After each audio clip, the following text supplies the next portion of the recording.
Ladies and gentlemen, please welcome journalist, author, and American citizen, Tucker Carlson. So fun! Thank you! Oh, this is wild. Thank you!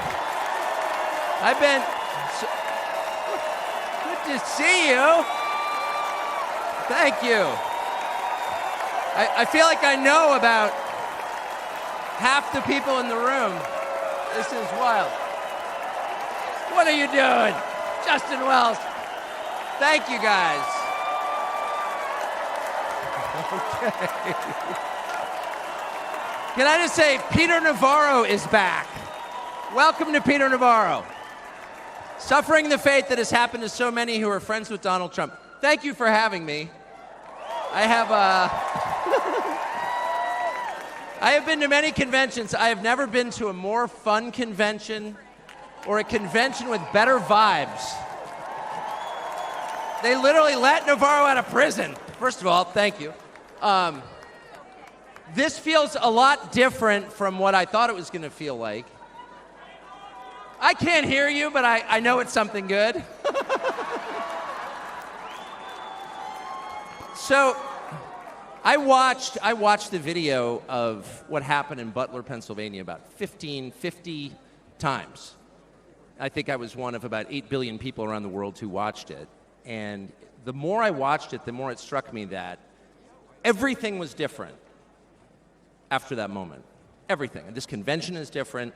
The nation is different. The world is different. Donald Trump is different. When he stood up after being shot in the face, bloodied, and put his hand up, I thought at that moment, that was a transformation. This was no longer a man. Well, I think it was divine intervention. But the effect that it had on Donald Trump, he was no longer just a political party's nominee or a former president or a future president. This was the leader of a nation. And I think there's a difference. I've spent most of my life in Washington where the president is at the top of the pyramid. Everyone wants to be the president. But if you think about it, the presidency comes with great power, obviously. But if you think about it, that is a title that is bestowed by a process of some sort that can be subverted. And in the end, it does not confer by itself, as no title does, legitimacy. Just because you call yourself the president doesn't mean that much inherently. I can call my dog the CEO of Hewlett-Packard. It doesn't mean she is. It's true. And you hate to say it, but it is also true, as a fact, that you could take, a mannequin, a dead person, and make him president. No, you could. You could. I'm just saying theoretically possible. With enough cheating, that could happen. But being a leader is very different. It's not a title. It's organic. You can't name someone a leader. A leader is the bravest man. That's who the leader is. That is true in all human organizations. This is a law of nature. And in that moment, Donald Trump, months before the presidential election, became the leader of this nation. That was the most obvious to me. And I have to say, I think it changed him. He reached out to Trump within hours of it that night. And what he said to me that night, having just been shot in the face, he said not a single word about himself. He said only how amazed he was and how proud he was of the crowd, which didn't run. And I thought two things. The first thing I thought was, well, of course they didn't run. His courage gave them heart. A leader's courage gives courage to his people. And the second thing I thought was, this is the selfish guy I've been hearing about for 9 years? Really? Not a word about himself? About his people, period. And the second thing I noticed, which I don't think anyone has remarked upon in public, but I'm just going to since I don't have a script, like why not, is that he turned down the most obvious opportunity in politics to inflame the nation after being shot. to inflame the nation, which is an opportunity that almost every other politician I've ever met, and certainly his opponents, would have taken instantly. And they would have said, well, what is this? How did he get shot? Like, how did this happen? And those are real questions that we have to get to the bottom of. But in the moments, the days, the week after the shooting, he did not say that. He did his best to bring the country together, and I thought, this is the divisive figure, this is the irresponsible person. No. This is the most responsible, unifying behavior of a leader I think I've ever seen. So the question is, where is he leading us? And I could go on for hours, but let me just sum it up. I do think the entire point from the famous escalator ride 9 years ago until today of Donald Trump's public life has been to remind us of one fact, which is a leader's duty is to his people, to his country, and to no other. That's the point. That's the only point. And another word for this is democracy. Democracy, in case you're a little sick of being beaten in the face with democracy on television, actual democracy is the proposition that the citizens of a country own that country. They're not renters, they're not serfs, they're not slaves, they are the owners of the country. And for that to be true, their leaders have to represent them, which is another way of saying they have to do what the people want them to do, or a close approximation thereof. But if they completely ignore what people want, not just 1 year, but generationally, say for 50 years, then it may be, I don't know what, it's not a democracy.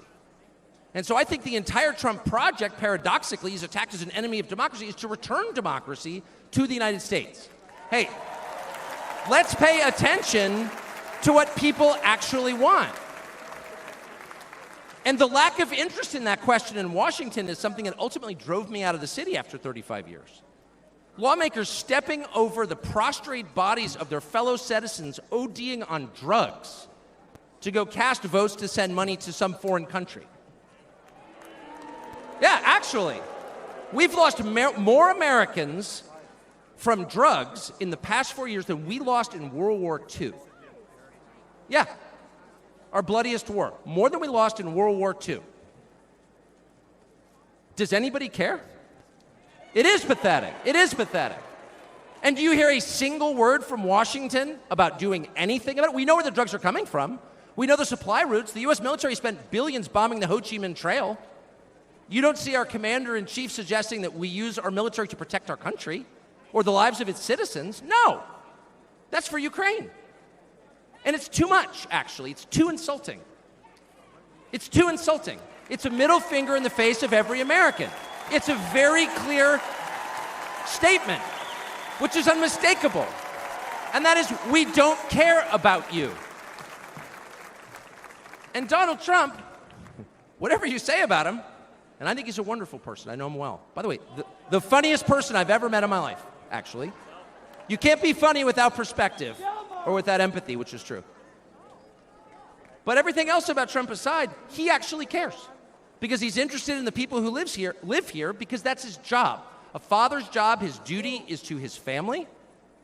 An officer's duty is to his men. A president's duty is to his citizens. And he seems to be the only one who thinks that.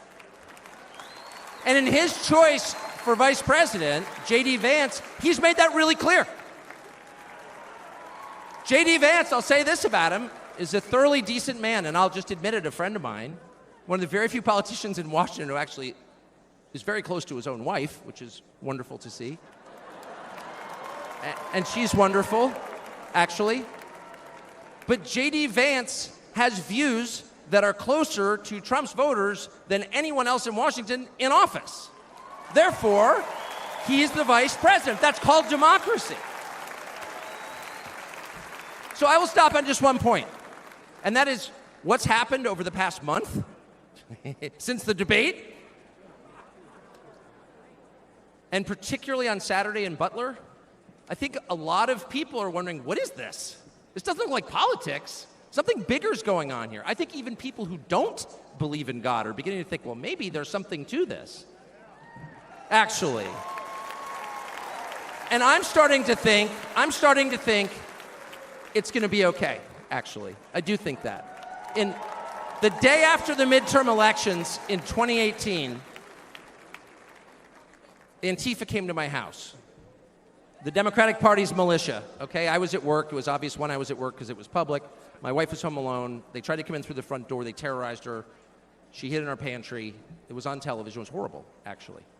It was, I mean, I'm not whining about it. I wasn't getting shot in the face, but it wrecked our day. And the next morning, we're lying in bed, and the phone rings for my wife, and it's Donald Trump, who's not like a regular text buddy of Donald Trump's. She picks it up, hello? Susie, it's Donald Trump. And it's coming through, I could hear it. You know, I'm lying in bed, whoa. And the first thing he says is, I'm gonna stand guard outside your house. And she goes, oh, it's so nice. And he says, I'll never forget this as long as I live. He says, you know, there's a lot of hate out there. And she said, you know, there is, Mr. President.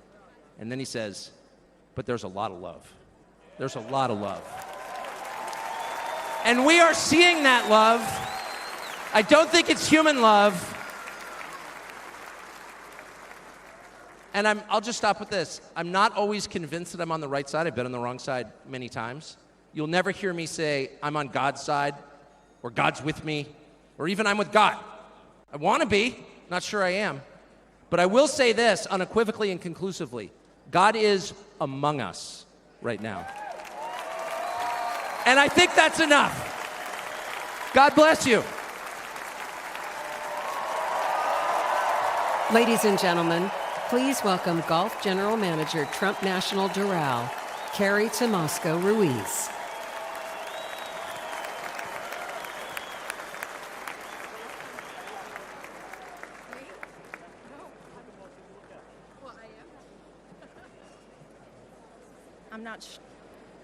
I'm not sure how I follow Tucker,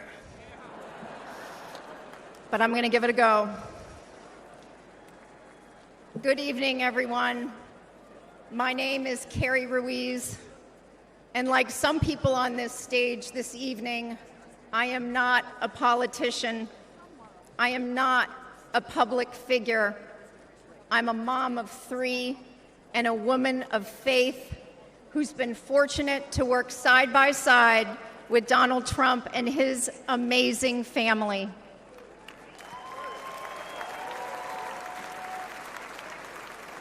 "12 years ago, the Trump Organization purchased the iconic Doral Golf Resort after so many companies tried and failed to create a world-class golf experience, all while turning a profit. With his keen eye for business and uncanny ability to make things better, Donald Trump got to work. He poured hundreds of millions of dollars and his own sweat and tears into the property. He had a hand in virtually everything, and no detail was too small. He didn't just change the carpet or apply a fresh coat of paint. He stripped this legendary resort to its core and rebuilt it the right way.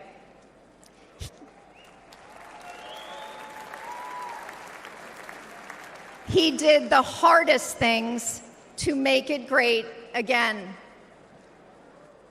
He also built up the resort's people. Thank you, boss.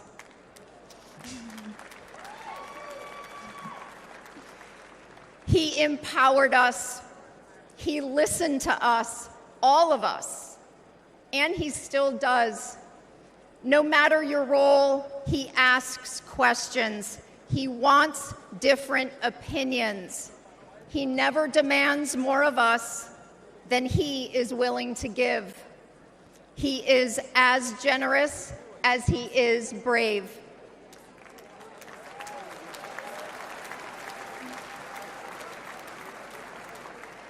And to those who work for him, he provides unwavering support. When he promoted me to the resort's golf general manager position, it was an out-of-the-box choice in a historically male-dominated industry. I am not a golf professional. I cannot break 90 yet. But none of that mattered to President Trump. He looks at things differently. He welcomes the unconventional. And I am proud to be among the countless women he's promoted to leadership positions.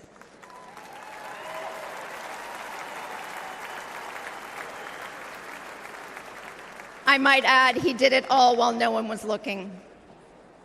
The simple truth is, no one can match President Trump's vision and unrelenting drive to make things better.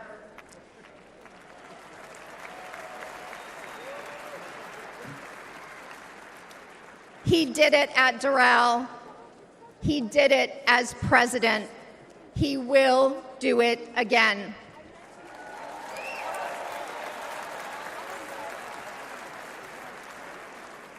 May God continue to bless President Trump, and may God bless the United States of America.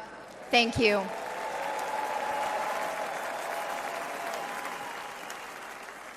This is the final battle. With you at my side, we will demolish the deep state. We will expel the warmongers from our government. We will drive out the globalists. We will cast out the communists, Marxists, and fascists. We will throw off the sick political class that hates our country. We will rout the fake news media, and we will liberate America from these villains once and for all.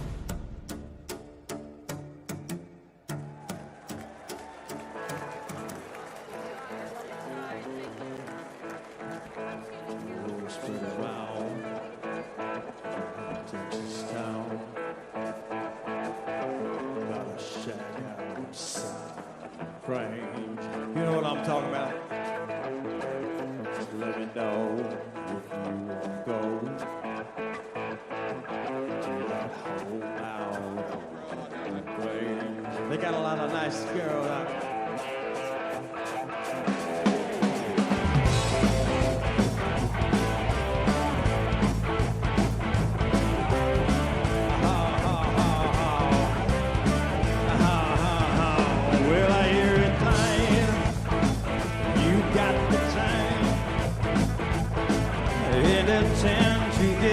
Yourself in. Well, I hear it's fine. You got the time. Well, I might be mistaken.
Ladies and gentlemen, please welcome Advocate for Safe Schools, Annette Albright from North Carolina.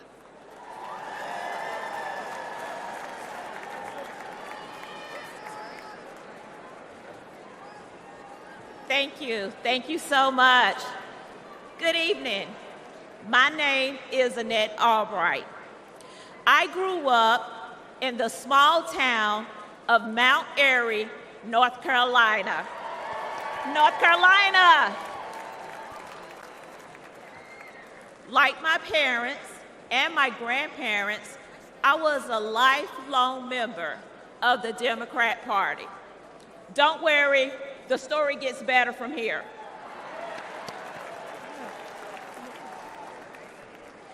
After completing a degree in criminal justice, I started a career working with the North Carolina Department of Corrections.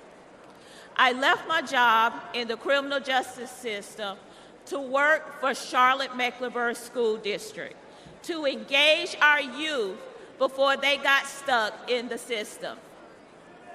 It didn't take long for me to realize that public schools are a part of the problem.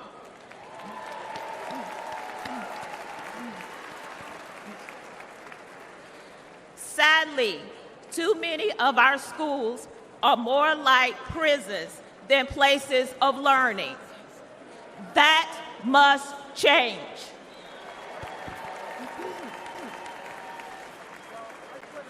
In one public high school, I witnessed a full-blown riot. I saw many violent altercations between students and physical attacks on staff.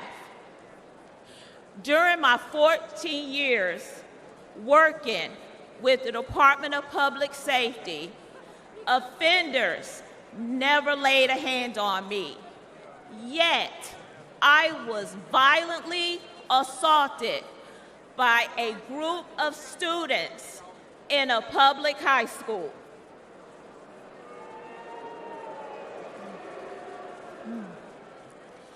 The uptick in school violence was related to an Obama-Biden policy that directed schools to reduce suspension rates and keep dangerous students in the classroom.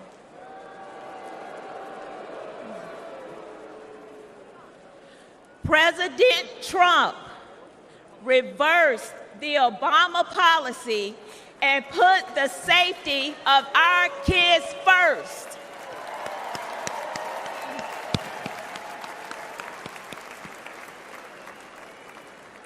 Violence on public school campuses should not be a Democrat issue. It should not be a Republican issue. It is an American people issue.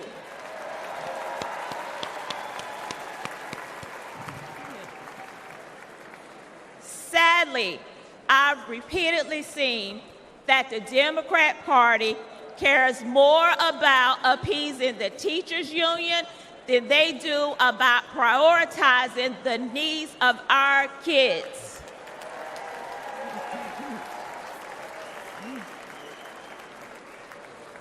They champion safe spaces instead of safe schools. This is completely wrong.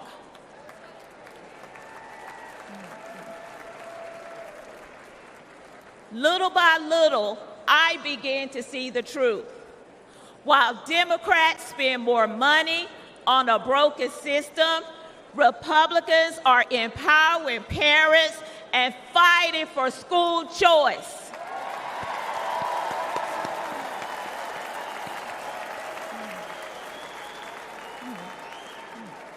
While Democrats think school resource officers are a threat to our students, Republicans know that they protect our kids.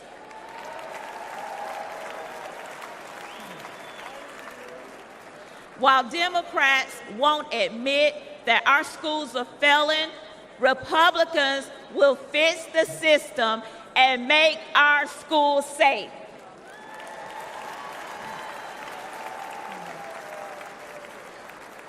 That's why this year, for the first time in my life, I am registered as a Republican.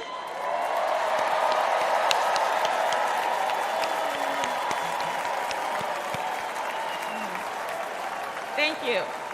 Thank you. And in November, I will proudly cast my vote for Donald J. Trump.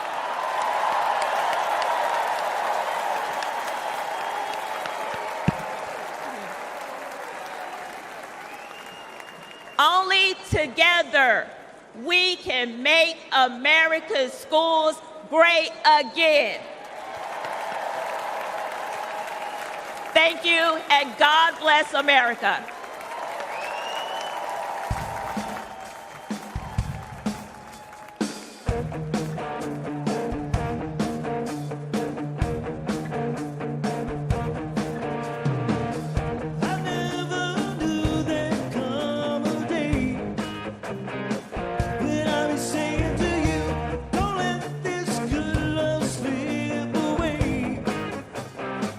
Now that we know that it's true, don't you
time. She's my sweet little thing.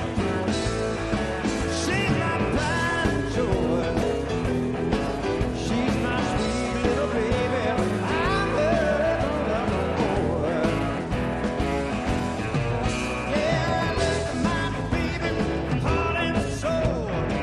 Love like ours will never grow. She's my sweet little thing. She's my pride and joy.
Well, let me tell you something, brother.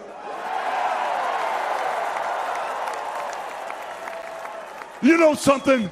When I came here tonight, there was so much energy in this room. I felt maybe I was in Madison Square Garden getting ready to win another world title. Or maybe I thought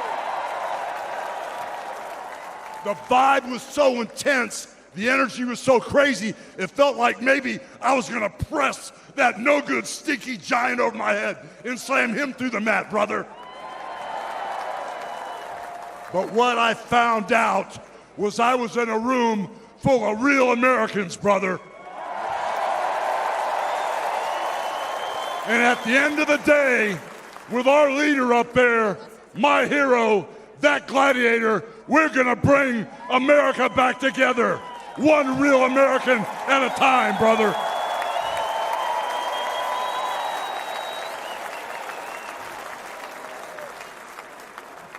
You know something? I've seen some great tag teams in my time.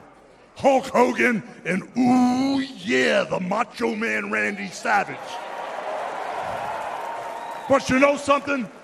I see the greatest tag team of my life standing upon us, getting ready to straighten this country out for all the real Americans.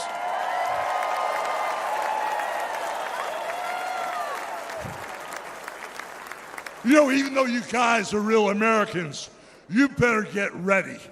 Because when Donald J. Trump becomes the President of the United States, all the real Americans are going to be nicknamed Trumpites. Because all the Trumpites are going to be running wild for 4 years. So with the power of Donald J. Trump and all the Trumpites running wild, America is going to get back on track. And like Donald J. Trump said, America is... You know, when I look out and I see all the real Americans, I think about how Donald Trump, his family was compromised. When I look out there and I see Donald Trump, I think about how his business was compromised. But what happened last week when they took a shot at my hero and they tried to kill the next President of the United States? Enough was enough. And I said, let Trumpomania run wild, brother. Let Trumpomania rule again. Let Trumpomania make America great again.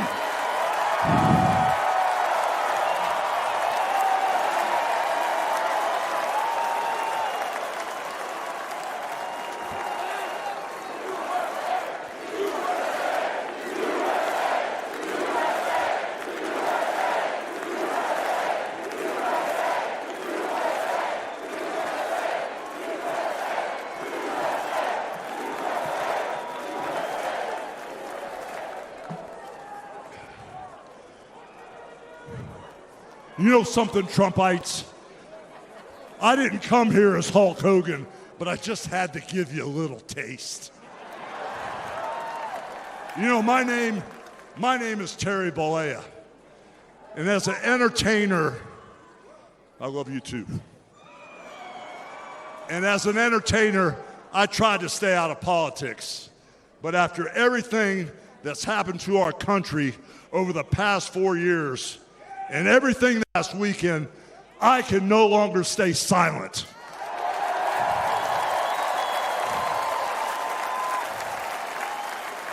I'm here tonight because I want the world to know that Donald Trump is a real American hero.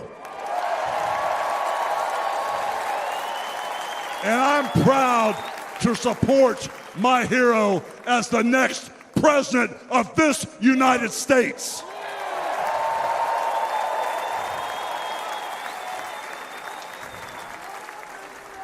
You know, guys, I've known Donald Trump for over 35 years. You know, hold on a second, hold on. I just had a flashback. Man. This is really tripping. You know, the last time I was up on stage, Donald Trump was sitting at ringside at the Trump Plaza, I was bleeding like a pig, and I won the world title right in front of Donald J. Trump. And you know something? He's gonna win in November, and we're all gonna be champions again when he wins.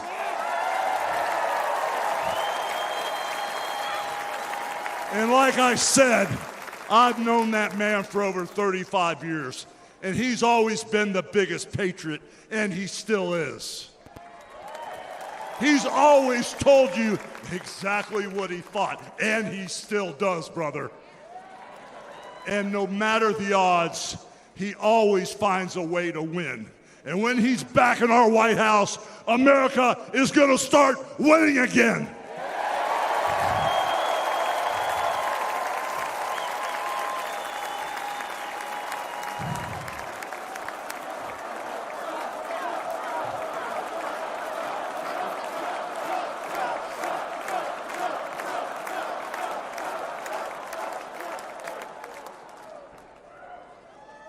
You know, guys, over my career, I've been in the ring with some of the biggest, some of the baddest dudes on the planet.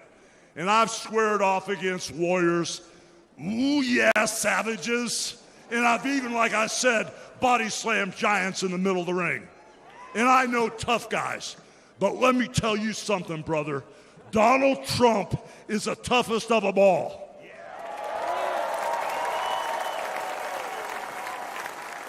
They've thrown everything at Donald Trump. All the investigations, the impeachments, the court cases, and he's still standing and kicking their butts.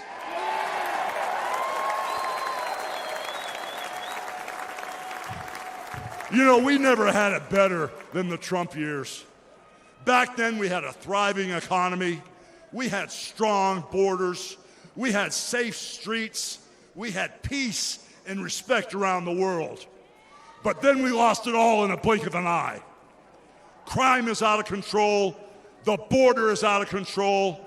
The price of food and gas and housing is out of control. And the only person who can clean this up is Donald Trump.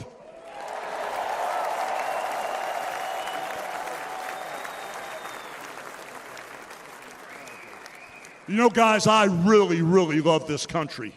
And I've lived the American dream. And I want my kids, your kids, and all those little teeny Hulkamaniacs out there to live the American dream too.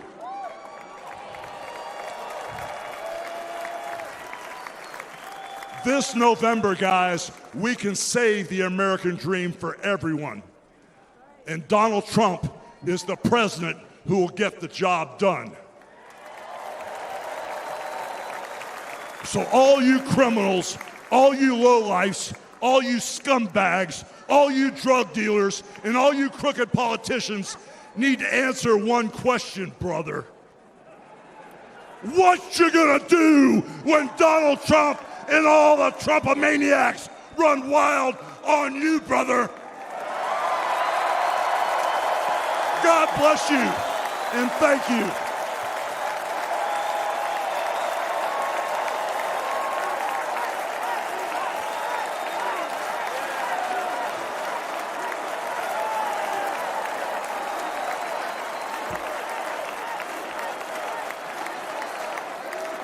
Ladies and gentlemen, please welcome the President and CEO of the Billy Graham Evangelistic Association and President of Samaritan's Purse, the Reverend Franklin Graham.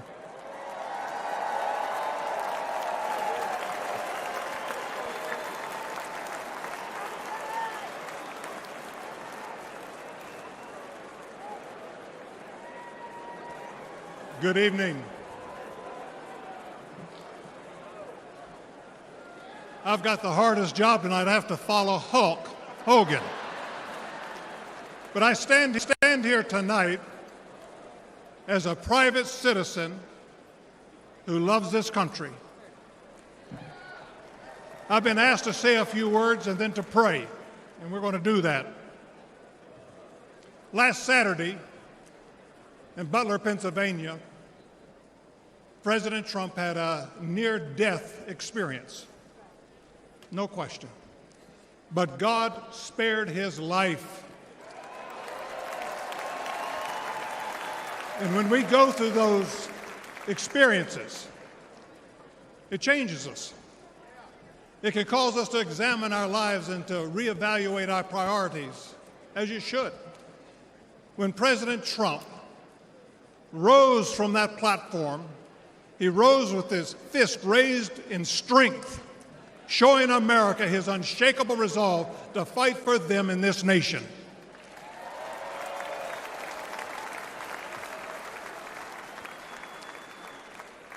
I cannot explain why God would save one life and allow another one to be taken. I don't have the answer for that. But one thing I do know is that God loves us, and he wants us to be with him in heaven one day. And that's through faith in his Son, Jesus Christ. You see, the Bible says that God so loved the world that he gave his only begotten Son, that whosoever believeth in him shouldn't perish but should have everlasting life. For as long as I've known President Trump, I've found him to be a man of his word. Things that he said he'll do, he did. When he told me and our country in 2016 he was going to appoint conservative justices, guess what? He did. In 2016, he said he would defend religious liberty. And guess what? He did. In 2019, I was with him at the United Nations when the first president of history of this country stood there to advocate for religious liberty worldwide.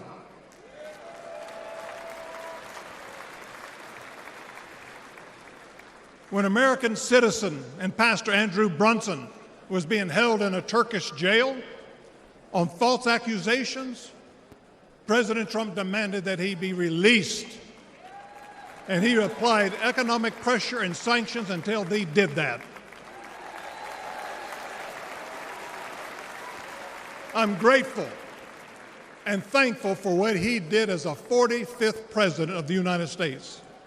And I know that as the 47th president, he will keep his word to the American people to make America great once again.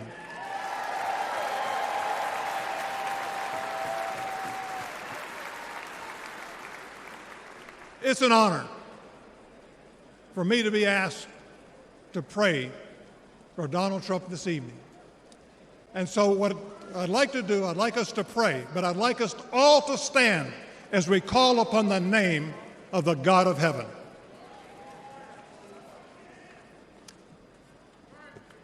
Our Heavenly Father, we come before you this evening with grateful hearts. Thank you for saving the life of President Donald J. Trump. In his own words, it was you and you alone who saved him. We pray for the others that were injured on Saturday, for the family who lost their loved one. Put your loving arms around them. Comfort them, and may they sense your presence. We stand before you tonight. We say thank you for the provisions you have given to the United States of America. You have blessed this country more than any country in the world. Sadly, as a nation, we have forgotten who is responsible for all the freedoms, the liberties, and the bounty that we enjoy. It has all come for you. Thank you. This evening, our nation is in trouble. We're divided politically, racially, economically, with millions of people seeking refuge and hope in our dry and thirsty land. You're the only one who can fix the complexity of the problems that we face today. We pray for President Trump, that you would give him wisdom, strength, and a clear vision for the future of this nation and the task that is at hand. Continue to protect him from his enemies. I pray that you would surround him with men and women who will give him sound counsel and guidance. We pray for Melania, for Barron, and for all the President Trump's children and grandchildren. We pray for Senator J.D. Vance, his wife Usa, along with their young family. We're thankful for his strong stand for defending life. As your word instructs, we also pray for the leaders of our nation, whether they're Republican, Democrat, or Independent. We know that all authority comes from you. You are a great God, and we ask that if it be thy will that you will make America great once again. And we ask that you'll unite our hearts, bring us together, one nation under God, indivisible, with liberty and justice for all. And we pray this in the mighty name of my Lord and Savior, Jesus Christ, the King of Kings and the Lord of Lords. Amen.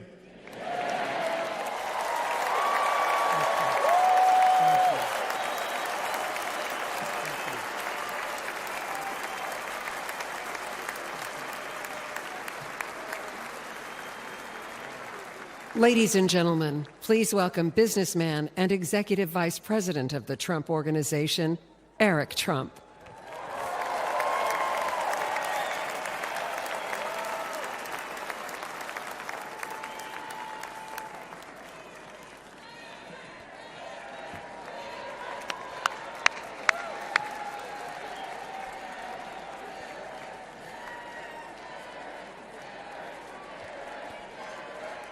Good evening, America.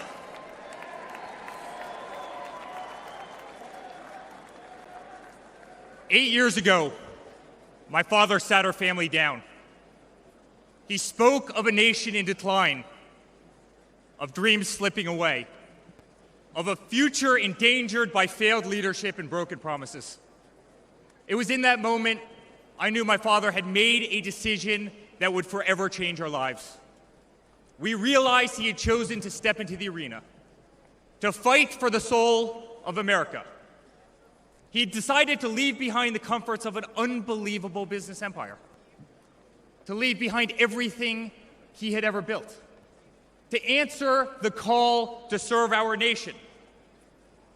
Unlike his predecessor, it was not a decision born out of necessity. Unlike the current president, it was not a decision that would enrich his family. Rather, it was a decision made out of love for this country and a deep concern for America's future.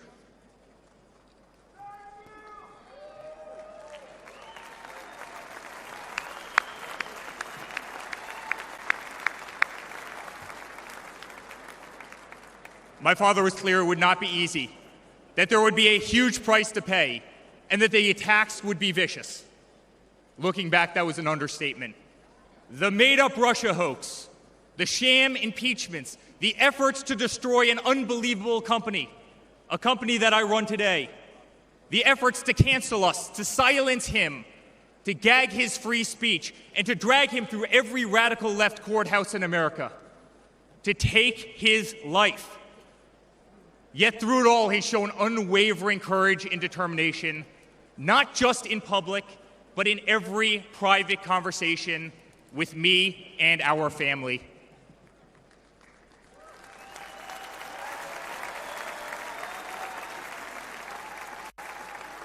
He stood tall, fueled not by personal ambition, but by a profound love for this country and a love for all of you, the American people.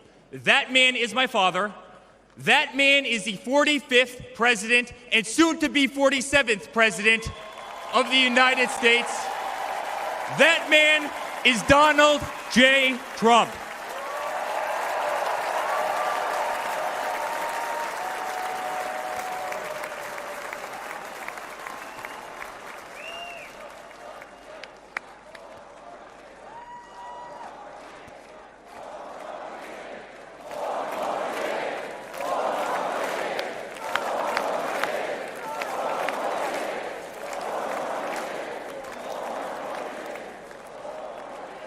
Each time I've stood on this stage, America has been at a dire crossroads. In 2016, many people began to doubt the promise of America. Our economy was struggling, jobs were scarce, our standing on the world stage was weak at best. Veterans were forgotten, our military was in shambles, our educational system was broken, ranked 30th in the world. He could no longer tolerate an inept administration that handed $150 billion to Iran, a country that chants death to America, or witness the continued attacks on our Constitution and our religious liberty, or see the disrespect shown to our unbelievable law enforcement officers who are being disarmed, defunded, and persecuted each and every day. He could no longer stand to see words like Christmas stripped from public use or the Pledge of Allegiance removed from our schools. But my father saw potential where others saw despair. Donald Trump built the New York City skyline. He did so during a time when businesses were turning away from the city he loved. Crime was rampant. The streets were dirty.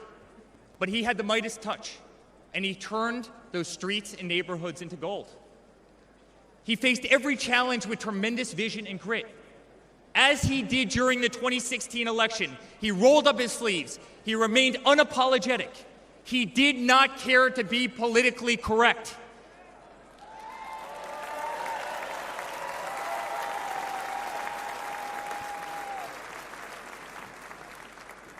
He restored hope. He restored a voice to millions of Americans who had been ignored. He restored the American dream. Under my father's leadership, the economy climbed to record heights. Jobs were created at an unthinkable pace. Unemployment reached historic lows across all demographics. Wage growth soared. He cut taxes for hardworking families and businesses. He slashed regulations.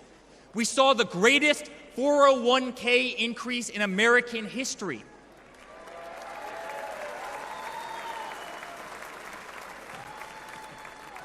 People bought their first homes in an environment that saw 2 to 3% interest rates.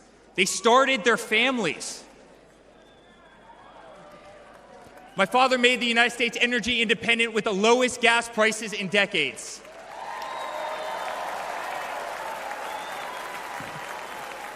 My father made the United States safe. Our borders were closed. There was peace in the Middle East. Soleimani the terrorists were dead.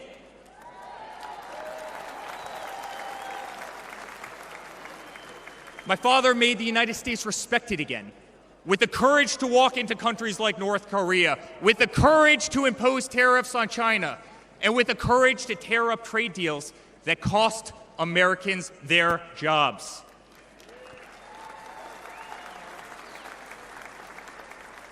He brought manufacturing back to America. Small businesses flourished. He did what he promised. He put America first. We were winning. Donald Trump made America great again.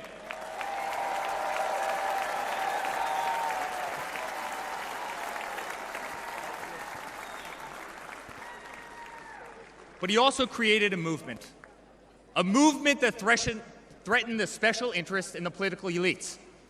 A movement that cast a bright light on the institutions weaponized against the American people. You see it in our schools. God bless the moms who fought back.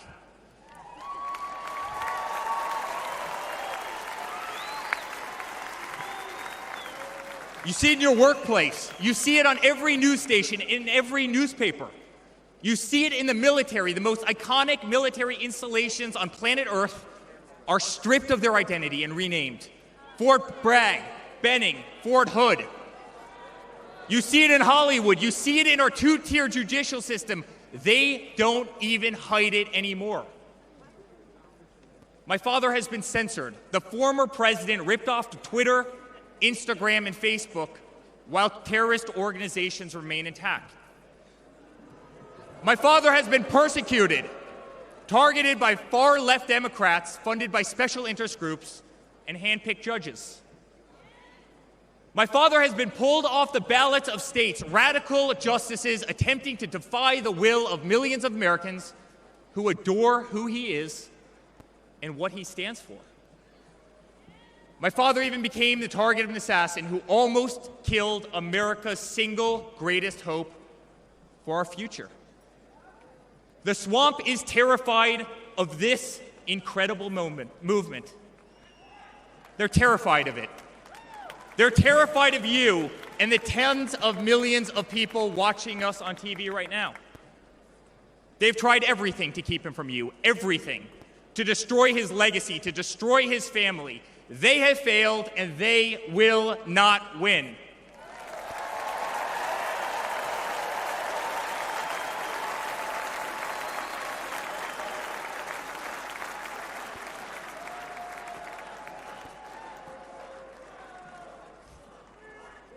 I love my Florida delegation right here.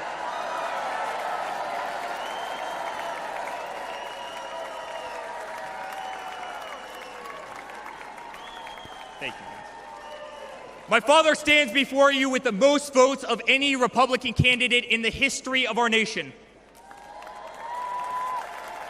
He has defied the predictions of every political pundit. He fills stadiums across our country. He energizes Americans to the issues facing this nation and does so with unvarnished honesty. He is not a threat to democracy. He is a threat to those who despise our republic, many whom are bought and sold, bribed and coerced, people who have never signed the front of a check and who have been dependent on the government their entire adult lives.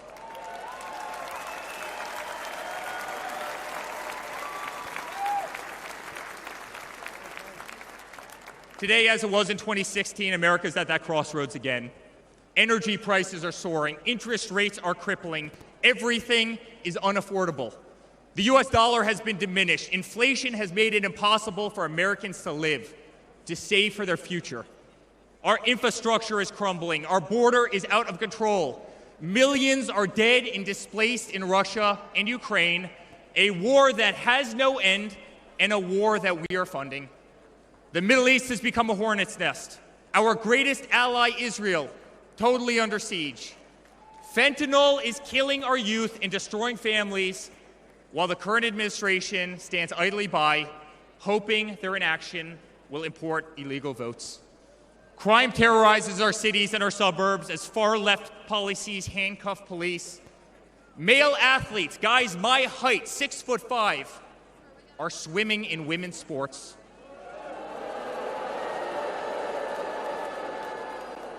Destroying the dreams of young girls who have trained every minute of their lives. We no longer trust our elections. We no longer trust our judicial system, and we no longer believe that our government is working in our best interest.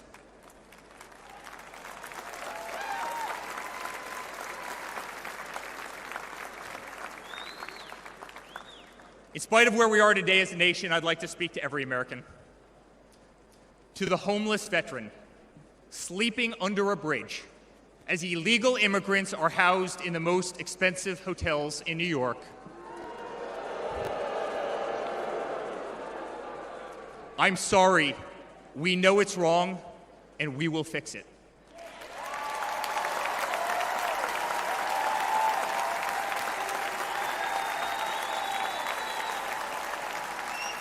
To the single mother who can no longer afford her rent, afford groceries, and has been forced to work 3 jobs, I'm sorry.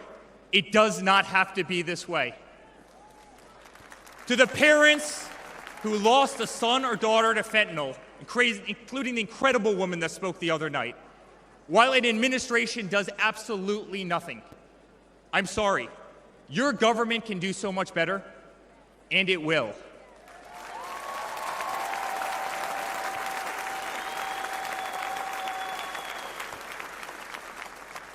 To the children who are being brainwashed instead of learning the fundamentals in school, I'm sorry. There are teachers who care, and my father will empower them.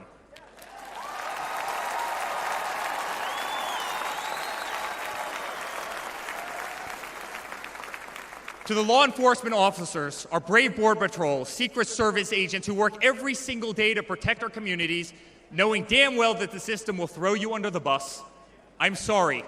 We will stand behind you.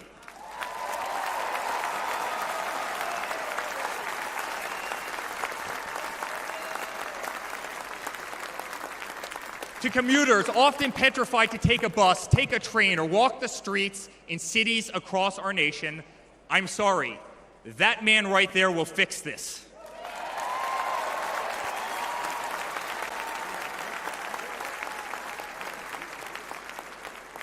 to the construction workers, to the middle-class families, to the families with children with disabilities, families who can no longer afford medical benefits or to take a vacation, I'm sorry, we will make America great again.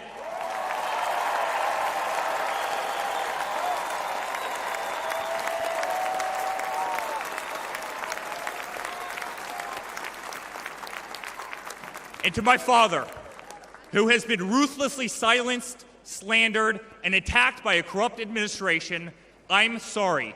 We know, and America knows, that they're not just after you, they're after all of us, and you just happen to be standing in their way.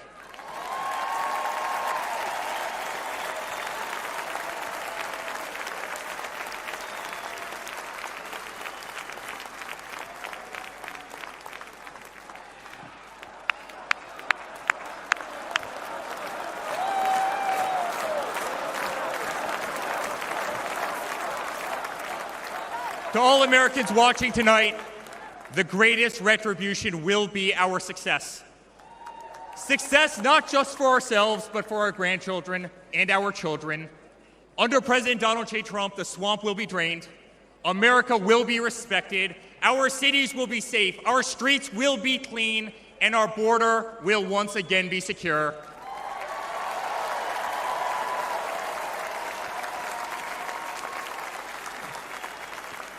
We will have peace. We will have prosperity. Your hard-earned tax dollars will enrich a better America, not be squandered in corrupt foreign nations. Education will be handed back to the states. We will no longer be 30th in the world. We will be first.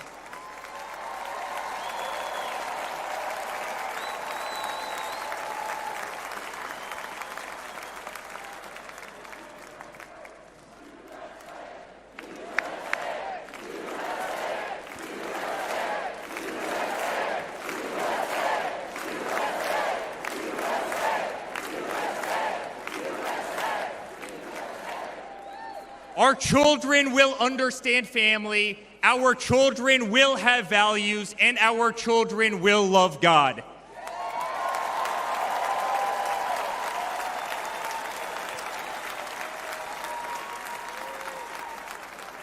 Our country will prioritize free speech, respect freedom of religion, and honor our Constitution.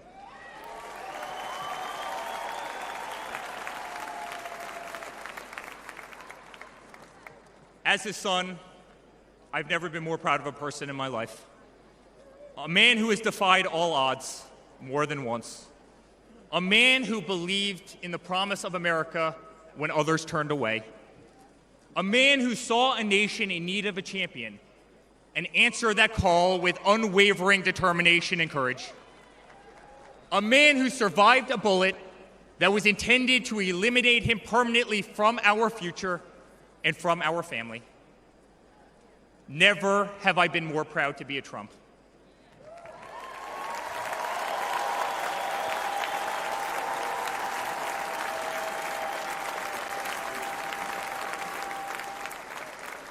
Never have I been more proud to stand by my father's side. I remain incredibly honored to be part of this journey, a journey with all of you, a journey to save the greatest country on earth, a journey with the most incredible people I have ever met. Dad, 5 days ago, Laura, Luke, Carolina, and I held our breath as we saw blood pour across your face. By the grace of God, divine intervention, and your guardian angels above, you survived.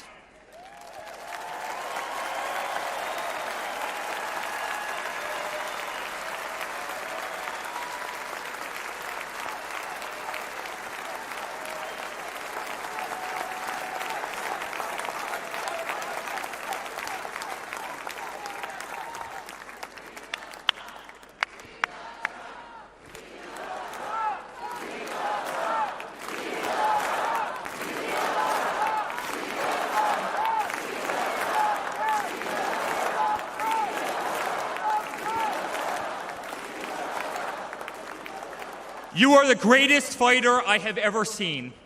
You are strong, you are full of life, and you are unapologetic. Your optimism is contagious.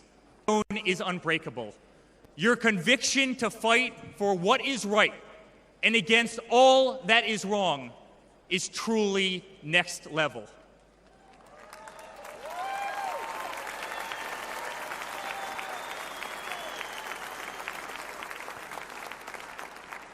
The whole world saw your strength as you stood up. You wiped the blood off your face, and you put your fist in the air in a moment that will be remembered as one of the most courageous acts in the history of American politics. You shouted, "Fight! Fight! Fight!"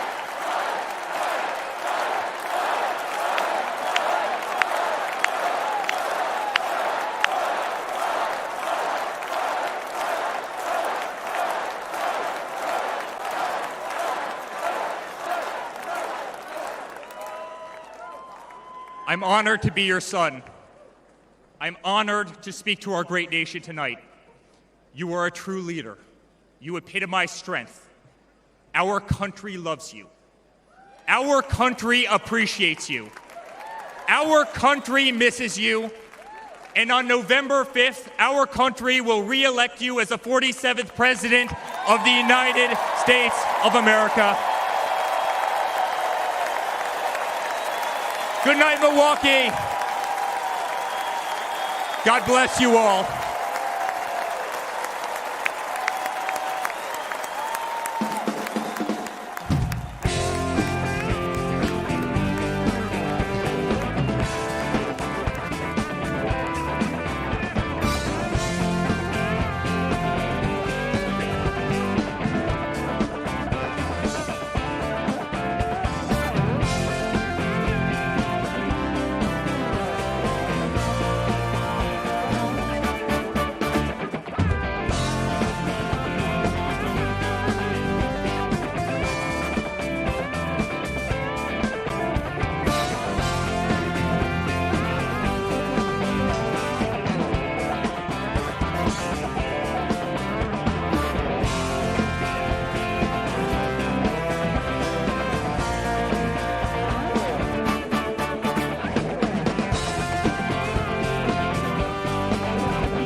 Ladies and gentlemen, the next First Lady of the United States, Mrs. Melania Trump.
This is a story as uniquely American as the ideals and freedoms we all cherish.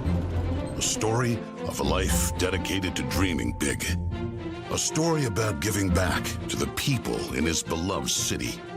But most of all, this is a story about putting his country first. And it's a story best told in pictures. Young and confident, Donald Trump wasn't afraid to think big and build even bigger. And he left his mark on the New York skyline that greeted visitors from around the world. But he wasn't just an American entrepreneur. He became a folk hero. Celebrities and sports stars wanted to be seen with him. Politicians sought his approval. And New Yorkers just loved him. And he loved them back. And he gave back. Just one example, saving the Woolman skating rink. The Woolman skating rink in Central Park is open again. The city spent nearly 6 years and $12 million trying to fix it, and then to the rescue, developer Donald Trump. As Tracy Egan tells us now, he accomplished in 3.5 months what the city couldn't do in 6 years. Donald, you performed a great public service. There was no denying that Donald Trump was the toast of the town. But he was also something even more important, a patriotic American. And like many others, he was becoming increasingly troubled by the direction of our country. Because I really am tired of seeing what's happening with this country, how we're really making other people live like kings, and we're not. You've said, though, that if you did run for president, you believe you'd win. Well, I don't know. I think I'd win. I tell you what, I wouldn't go in to lose. I've never gone in to lose in my life. And if I did decide to do it, I think I'd be inclined. I would say that I would have a hell of a chance of winning, because I think people, I don't know how your audience feels, but I think people are tired of seeing the United States ripped off. But who would ever run for president and leave such a glamorous life? Appearances in movies, best-selling books, a widely popular TV show. But for Donald J. Trump, the calling to save his country was even stronger. The mission, more important. The number of Americans being left behind, too large. And so, in Donald Trump fashion, he announced he was running for president, in it to win. And he did.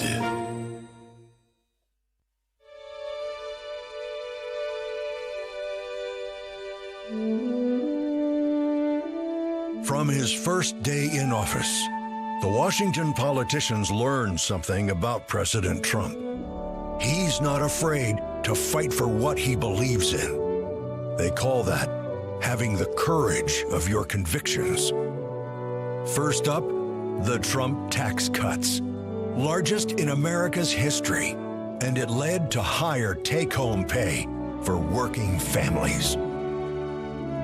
Unfortunately, today, taxes are up and incomes down. The politicians just never learn. Next for President Trump, secure our border. Check. Miles and miles of wall built. ISIS and other terrorists deterred.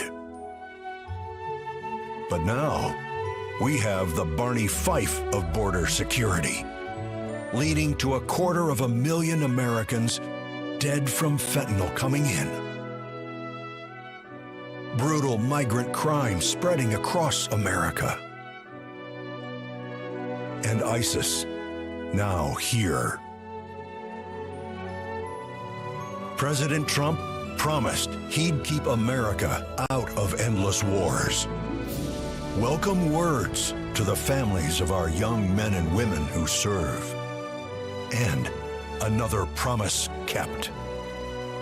He started by strengthening our military, then traveled the world, meeting with our allies, and even with our main adversaries, just so they understood that America's strength and resolve was back. Because that's what a strong commander-in-chief does. And it led to a stable world at peace and our troops safe. Today, a different story. Our enemies smelled weakness, then set the world on fire. Putin saw it, then invaded Ukraine. Hamas saw it, then started a war in the Middle East.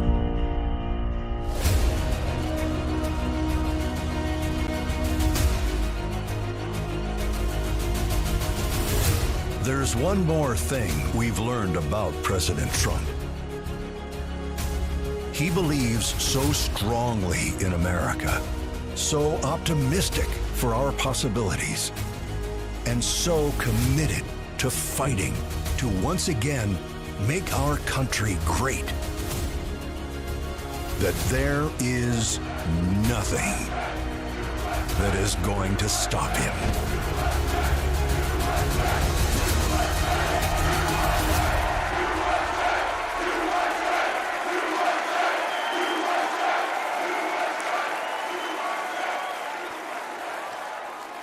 Ladies and gentlemen, please welcome Kid Rock.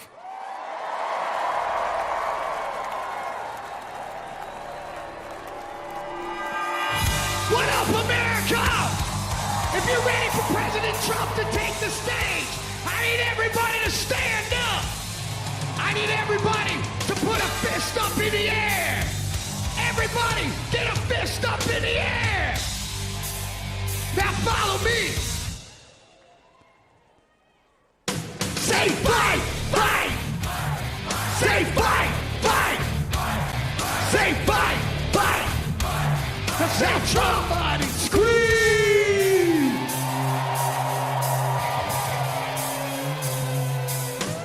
The devil without a cause. I'm back with the beaver hats and Ben Davis slacks. 30-pack of stroll, straight rock and roll. No Rogaine in the propane flow. The chosen one, I'm the living proof. With the gift of gab from the city of truth. You know I jab, stab, and knock critics back. And I did not start when I said that. I'm going platinum, selling rhymes. I went platinum 7 times. Still they ill and wanna see us fry. I guess because only God knows why. Why? Oh, they call me cowboy. I'm the singer of black. Throw a fist in the air. Let me see where you at. Say fight, fight. Say fight, fight. Say fight, fight. I say Trump.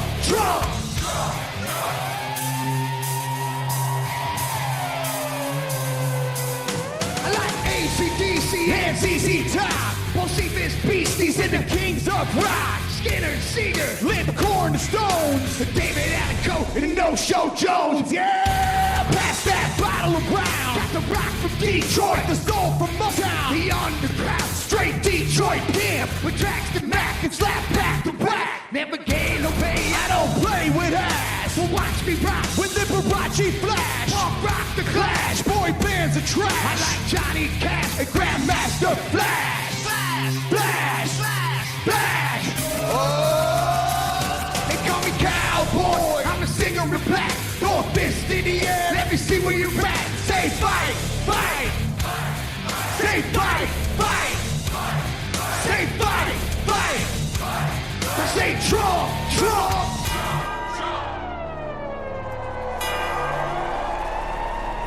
I'm an American badass. Watch me kick. You can roll and rock, or you can. I'm the ultimate. I'm like Amazing Grace. I'm on rock and roll. Let me rock this place. All super fly. Living double wide. Psychom fly. It's a big Dodger ride. Bill Sack to share. Bringing flash to flare. Got the long hair swinging middle finger in the air. Snakeskin boots 65 Chevelle. See me ride and sin and hit a rebel yell. I won't live to tell. So if you do, rock for freedom and rock for truth. Who knew I'd blow like Oklahoma, Florida, Georgia, Arizona. Smell the aroma and check my hits. I know it stinks in here, cause Trump's the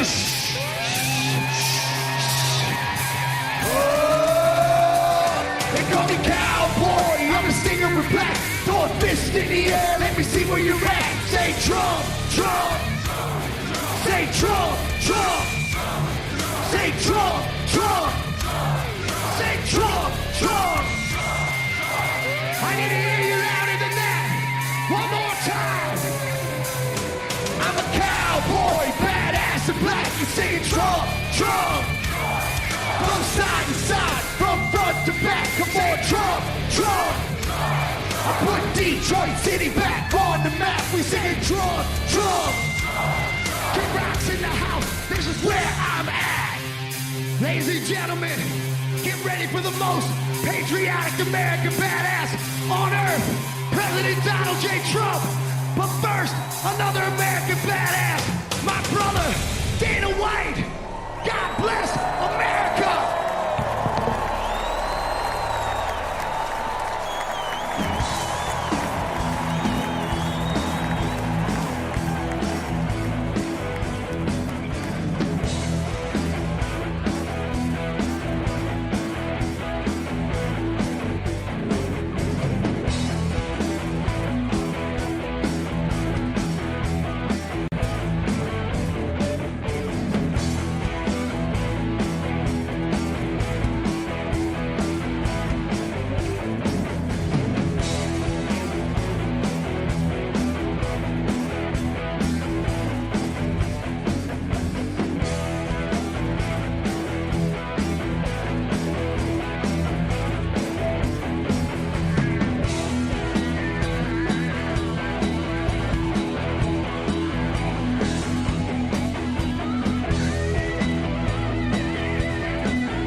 Good evening, ladies and gentlemen. I am Dana White. I am the CEO and president of the Ultimate Fighting Championship. So 2 weeks ago, I got a call from President Trump asking me if I'd be willing to speak tonight. As usual, there was no pressure, no demands. He asked me as a friend, and of course I said yes. Then, after I accepted his offer, he sent me a text message, and I just want to read to you a little piece of what President Trump wrote to me. Dana, I'm so honored that you will be doing the introduction at the National Republican Convention. Think of it as the biggest fight you ever had, a fight for our country and even the world. I only wish you didn't have to interrupt your family trip, but I hope they understand they love you and they know how important this is. Now think about this. This man's running for president of the United States. He's fighting for the future of this country, and he's concerned about interrupting my family trip. That's the President Trump that I know, a man who truly cares about people. The mainstream media likes to push the narrative that he doesn't care about anyone but himself. I absolutely know that's not the truth because I've been friends with this guy for 25 years. And for the people who know me, they'll know this is true. I just want to make something very clear. Nobody in the Trump campaign has ever told me what to say. Nobody tells me what to say, and I'm nobody's puppet.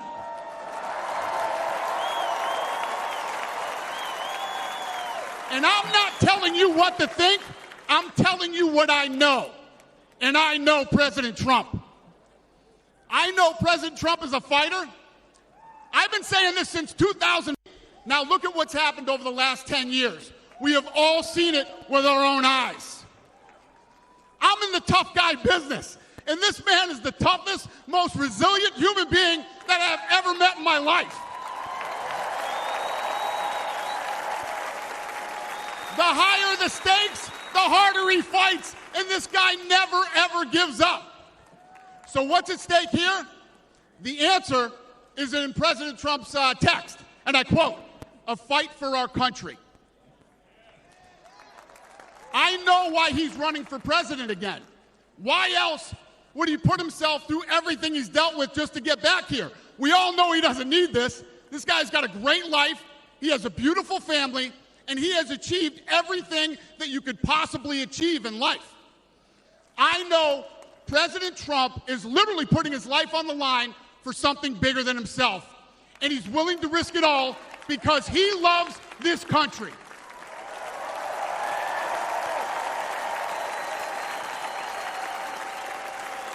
And I know he wants what's best for the American people, all American people.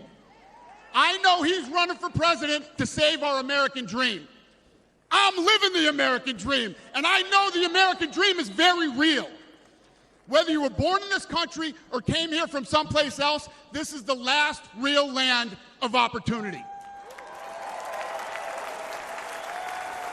President Reagan once said, "Government's first duty is to protect the people, not run their lives."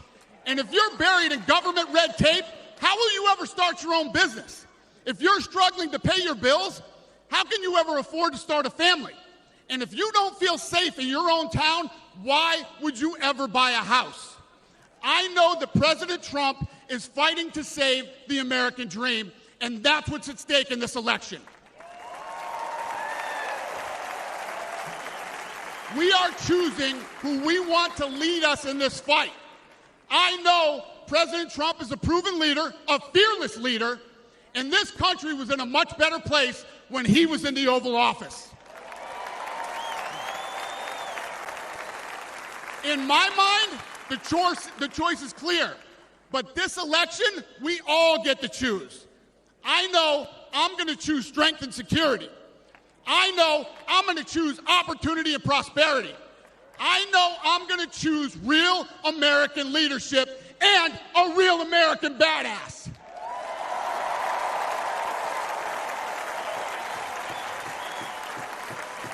And I'm not telling you what choice to make, and I'm not telling you what to think. I'm telling you what I know. I know America needs a strong leader, and the world needs a strong America. I know Donald J. Trump is the best choice for President of the United States. My fellow Americans, it is my honor to introduce the 45th and soon-to-be 47th President of the United States, Donald J. Trump.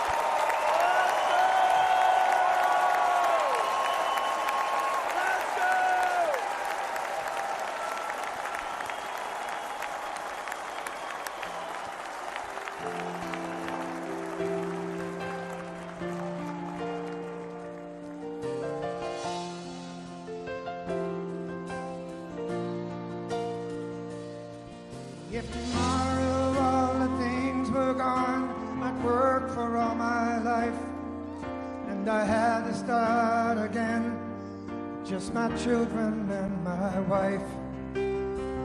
Thank my lucky stars to be living here today, 'cause our flag still stands for freedom, and they can't take that away.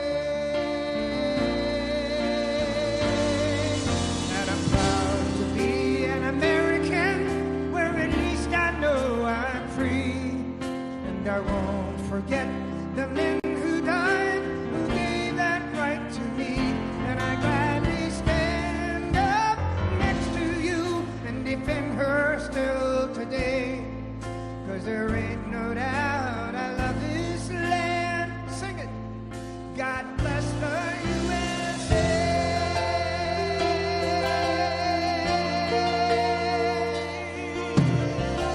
Yeah. From the lakes of Minnesota to the hills of Tennessee, across the plains of Texas, from sea to shining sea, from Detroit to Houston, and New York to LA. There's pride in every American heart, and it's time we stand and say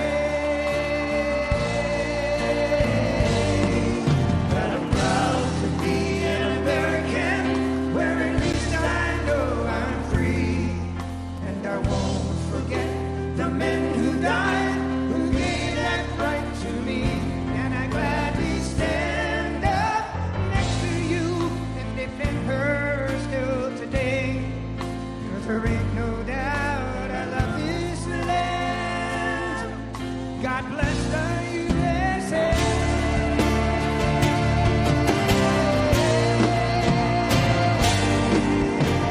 And I'm proud to be an American, where at least I know I'm free, and I won't forget the men who died, who gave that right to me, and I gladly stand up next to you and defend her still today, 'cause there ain't no doubt I love this land.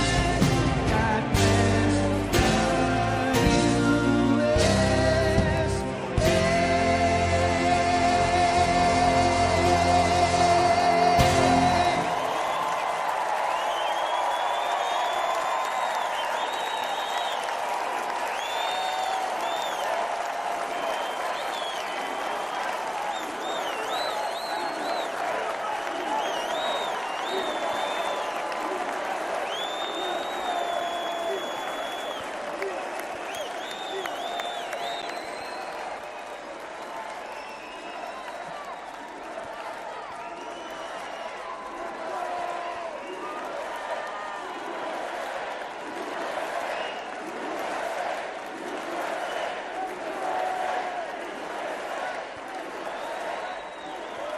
Thank you very much.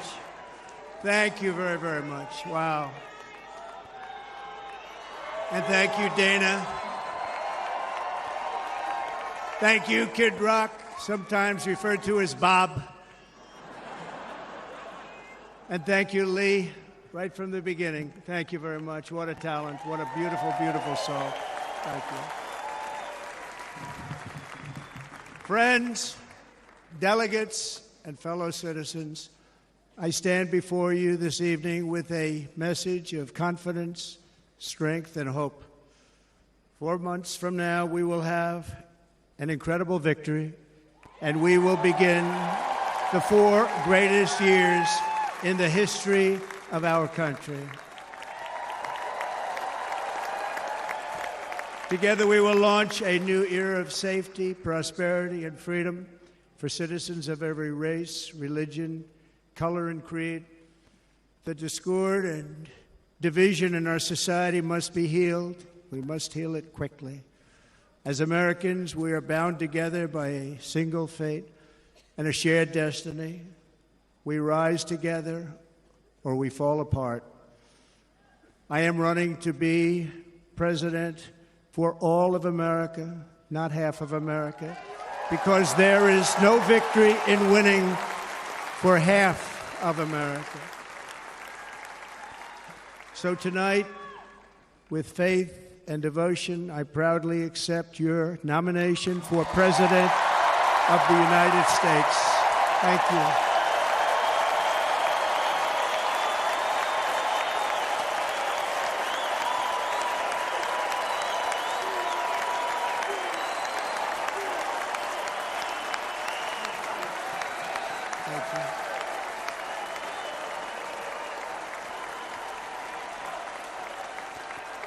Thank you very much.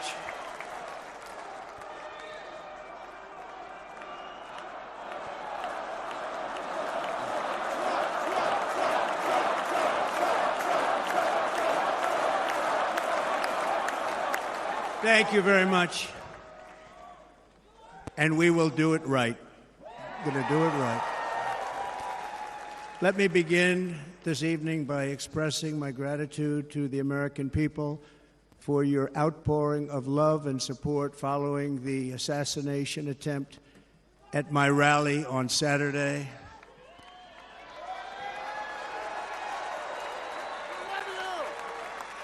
As you already know, the assassin's bullet came within a quarter of an inch of taking my life. So many people have asked me, what happened? Tell us what happened, please. And therefore, I will tell you exactly what happened, and you'll never hear it from me a second time because it's actually too painful to tell. It was a warm, beautiful day in the early evening in Butler Township in the great Commonwealth of Pennsylvania.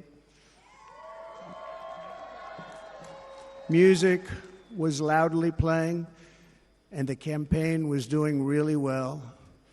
I went to the stage, and the crowd was cheering wildly. Everybody was happy. I began speaking very strongly, powerfully, and happily because I was discussing the great job my administration did on immigration at the southern border. We were very proud of it.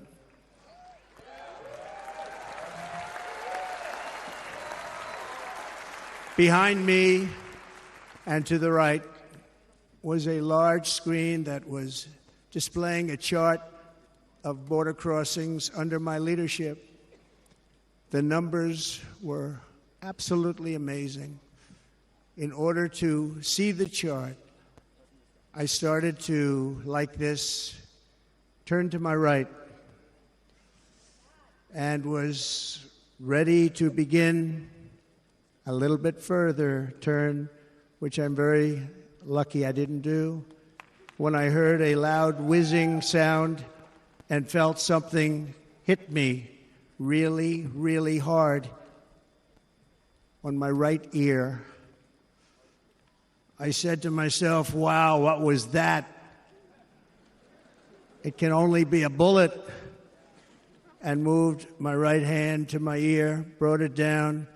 My hand was covered with blood, just absolutely blood all over the place. I immediately knew it was very serious, that we were under attack, and in one movement proceeded to drop to the ground. Bullets were continuing to fly as very brave Secret Service agents rushed to the stage, and they really did. They rushed to the stage.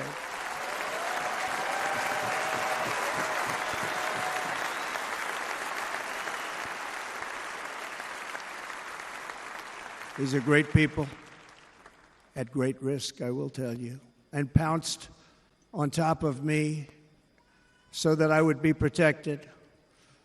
There was blood pouring everywhere, and yet, in a certain way, I felt very safe because I had God on my side. I felt that.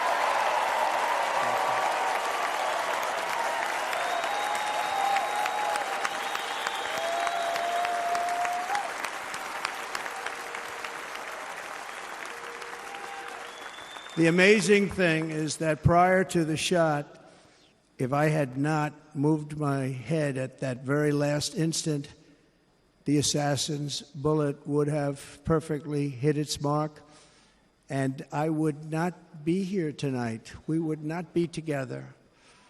The most incredible aspect of what took place on that terrible evening in the fading sun was actually seen later. In almost all cases, as you probably know, and when even a single bullet is fired, just a single bullet, and we had many bullets that were being fired, crowds run for the exits or stampede, but not in this case. It's very unusual.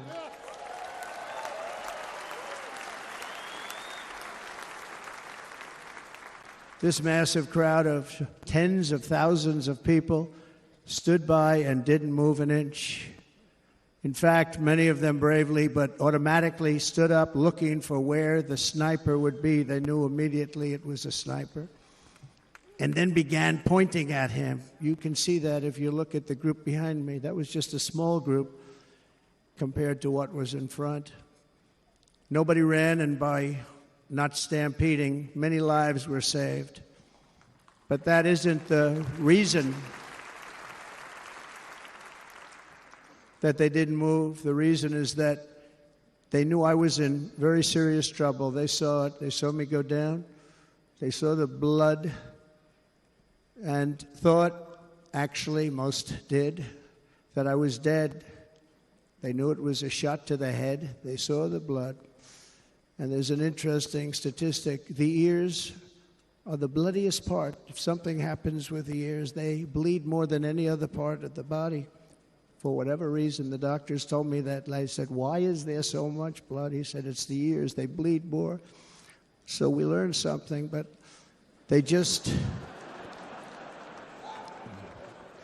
this beautiful crowd, they didn't want to leave me. They knew I was in trouble. They didn't want to leave me. And you can see that love written all over their faces. Incredible people. They're incredible people. Bullets were flying over us, yet I felt serene.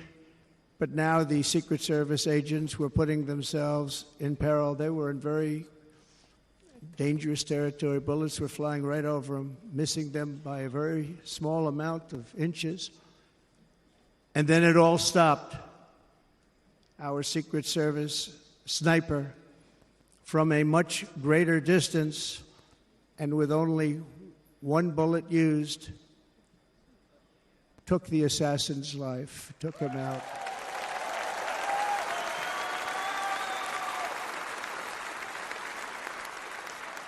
I'm not supposed to be here tonight. Not supposed to be here. Yes, you are. Yes, you are. Yeah.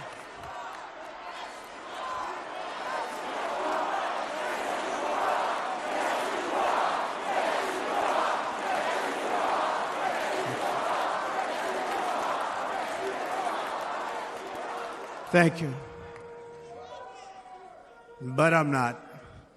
And I'll tell you, I stand before you in this arena only by the grace of Almighty God.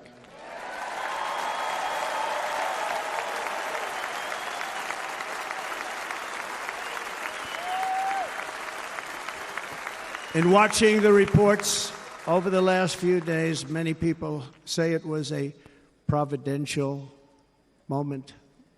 Probably was. When I rose, surrounded by Secret Service, the crowd was confused because they thought I was dead, and there was great, great sorrow. I could see that on their faces as I looked out.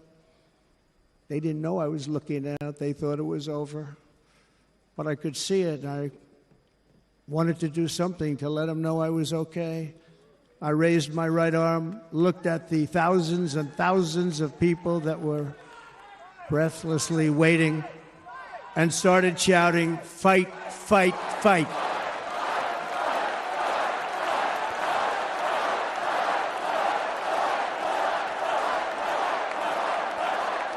Thank you. Once my clenched fist went up, and it was high into the air. You've all seen that. The crowd realized I was okay and roared with pride for our country like no crowd I have ever heard before. Never heard anything like it. For the rest of my life, I will be grateful for the love shown by that giant audience of patriots that stood bravely on that fateful evening in Pennsylvania.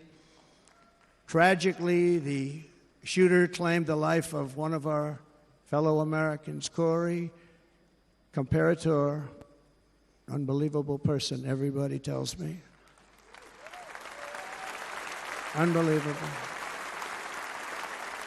And seriously wounded, two other great warriors, spoke to them today, David Dutch and James Copenhaver, two great people. I also spoke to all three families of these tremendous people. Our love and prayers are with them and always will be. We're never going to forget them. They came for a great rally. They were serious Trumpsters, I want to tell you. They were serious Trumpsters and still are. But Corey, unfortunately, we have to use the past tense. He was incredible. He was a highly respected former fire chief, respected by everybody. Was accompanied by his wife, Helen, incredible woman. I spoke to her today, devastated, and two precious daughters. He lost his life selflessly acting as a human shield to protect them from flying bullets. He went right over the top of them and was hit. What a fine man he was.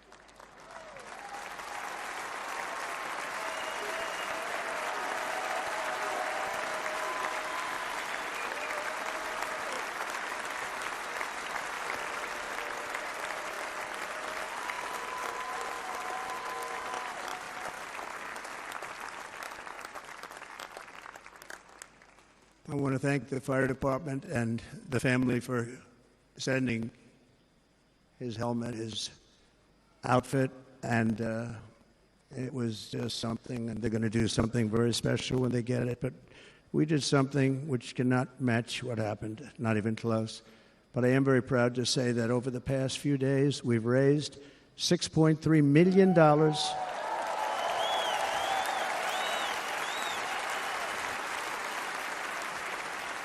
for the families of David, James, and Corey, including from a friend of mine, just called up. He sent me a check right here. I just got it.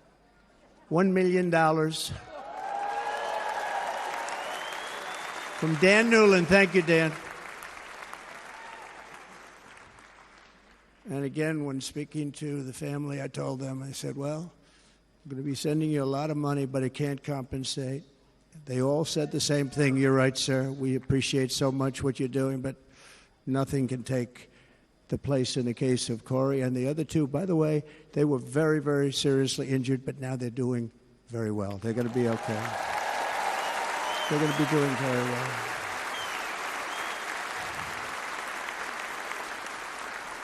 They're warriors. So now I ask that we observe a moment of silence in honor of our friend Corey.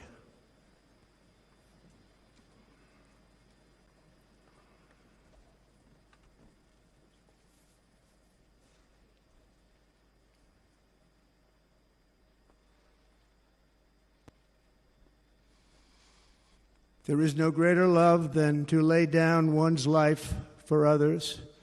This is the spirit that forged America in her darkest hours, and this is the love that will lead America back to the summit of human achievement and greatness. This is what we need. Despite such a heinous attack, we unite this evening more determined than ever. I am more determined than ever, and so are you. So is everybody in this room.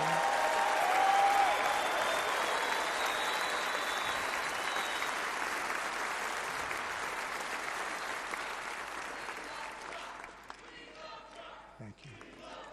Thank you very much.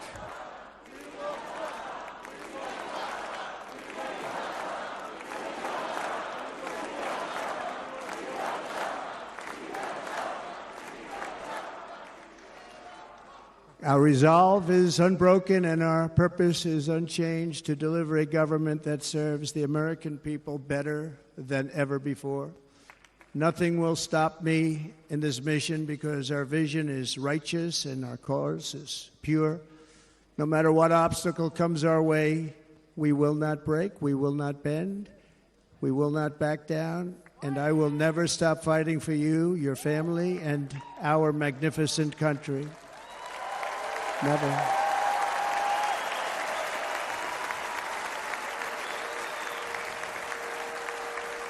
And everything I have to give with all of the energy and fight in my heart and soul, I pledge to our nation tonight. Thank you very much. I pledge that to our nation.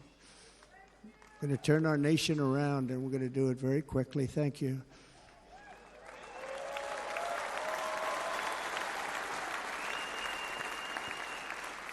This election should be about the issues facing our country and how to make America successful, safe, free, and great again.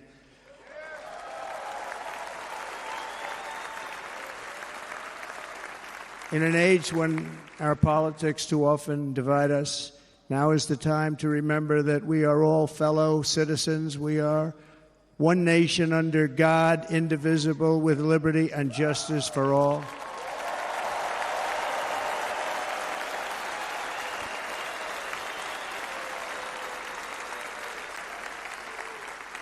And we must not criminalize dissent or demonize political disagreement, which is what's been happening in our country lately at a level that nobody has ever seen before. In that spirit, the Democrat Party should immediately stop weaponizing the justice system and labeling their political opponent as an enemy of democracy. Especially since that is not true. In fact, I am the one saving democracy for the people of our country.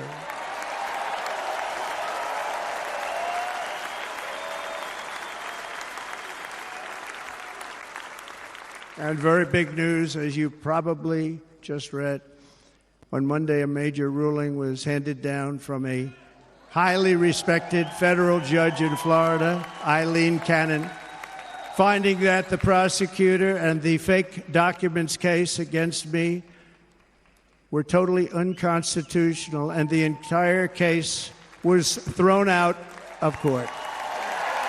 With all of that publicity, thrown out of court. If Democrats want to unify our country, they should drop these partisan witch hunts, which I have been going through for approximately 8 years. And they should do that without delay and allow an election to proceed that is worthy of our people. We're going to win it anyway, but worthy of our people. On this journey, I am deeply honored to be joined by my amazing wife, Melania.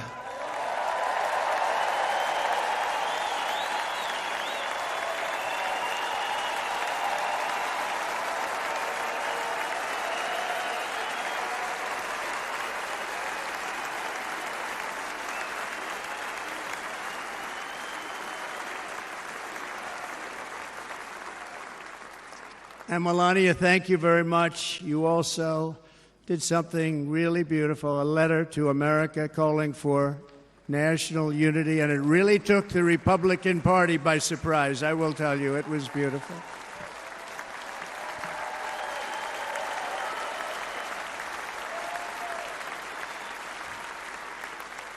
In fact, some very serious people said that we should take that letter and put it as part of the Republican platform. That would be an honor, wouldn't it?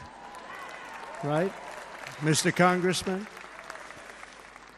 but it captivated so many. So I also want to thank my entire family for being here. Don, Kimberly, Ivanka and Jared, Eric and Lara, Tiffany and Michael, Baron. We love our Baron.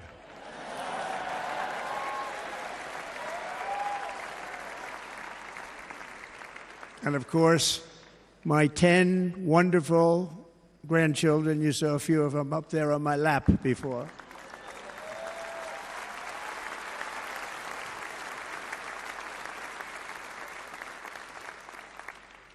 And how good was Dana? Was Dana good? I mean, was he good? He was on probably the only vacation he's had in about, maybe ever, because he works, but about 10 years with his wife, very far away. I won't tell you where, but very, very far away, beautiful place. And my people called, and he said, I won't be able to do it. This is many, many years. I promised my wife I can't do it. And they came in, they said, Dana won't be able to do it, because he was my first, second, and third choice. I said, well, that's too bad, but I understand he's away, and it's good. It's good for him. And that was it. About 30 minutes later, she came back in, sir, Dana just called. He's going to do it. And his wife, she said, you can't turn him down. You just can't do it. You have to go. That's a good wife.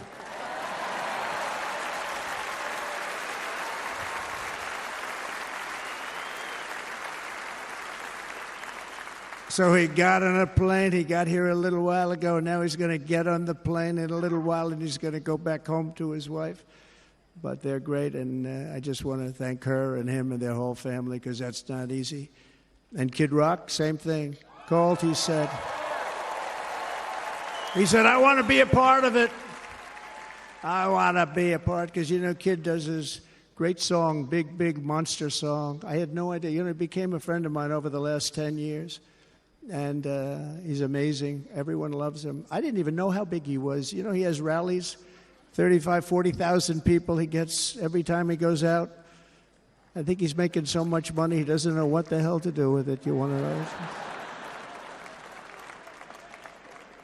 And then we have my other friend, and I've known him so long, and we took that song, and it was a big success, but we made that.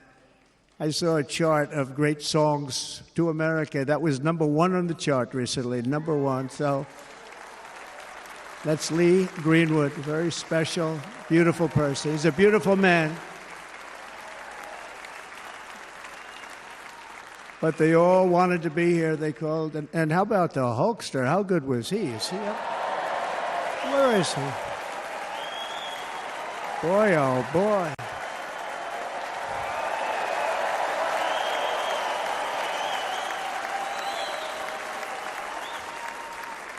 They may call that entertainment. I know about entertainment, but when he used to lift a 350-pound man over his shoulders and then bench press him 2 rows into the audience, I say, maybe entertainment, but he is one strong son of a gun. I will tell you, I watched it many times.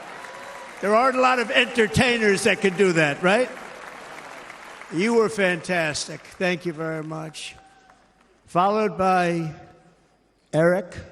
What was that all about? Boy, that was good. I didn't want to really come up here. But he was so great, and he's such a good young man. He went through a lot of trouble, and Don last night was incredible. They went through so much trouble. They got subpoenaed more than any people probably in the history of the United States. Every week they get another subpoena from the Democrats, crazy Nancy Pelosi, the whole thing, just boom, boom, boom. They've got to stop that, because they're destroying our country. We have to work on making America great again, not on beating people. And we won. We beat them in all. We beat them on the impeachments. We beat them on indictments. We beat them. But the time that you have to spend,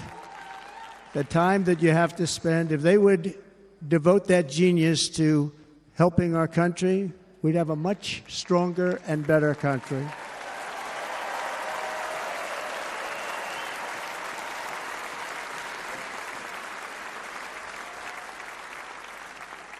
And Jason, the biggest star in country music. Jason, thank you for being here.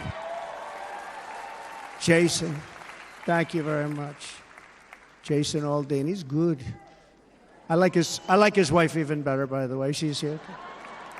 Thank you, Jason.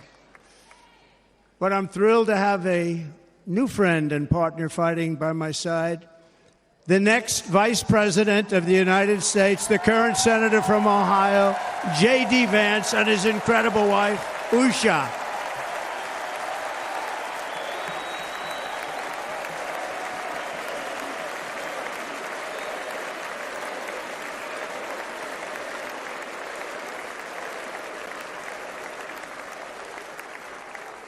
He's going to be a great Vice President. He's going to be great. He'll be with this country and with this movement, greatest movement in the history of our country, Make America Great Again.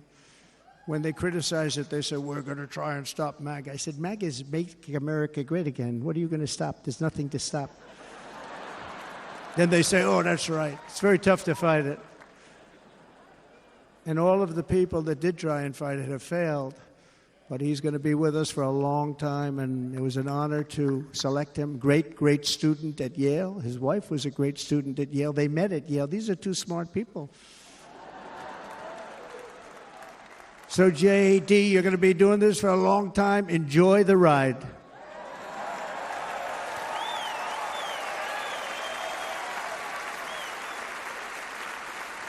And a very special thank you to the extraordinary people of Milwaukee and the great state of... Oh, there they are. There they are. You are so easy to spot. And Green Bay's going to have a good team this year, right? They're going to have a good team. They're going to have a good team.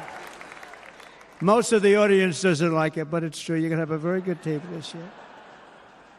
And by the way, Wisconsin, we are spending over $250 million here creating jobs and other economic development all over the place. So I hope you will remember this in November and give us your vote. I am trying to buy your vote.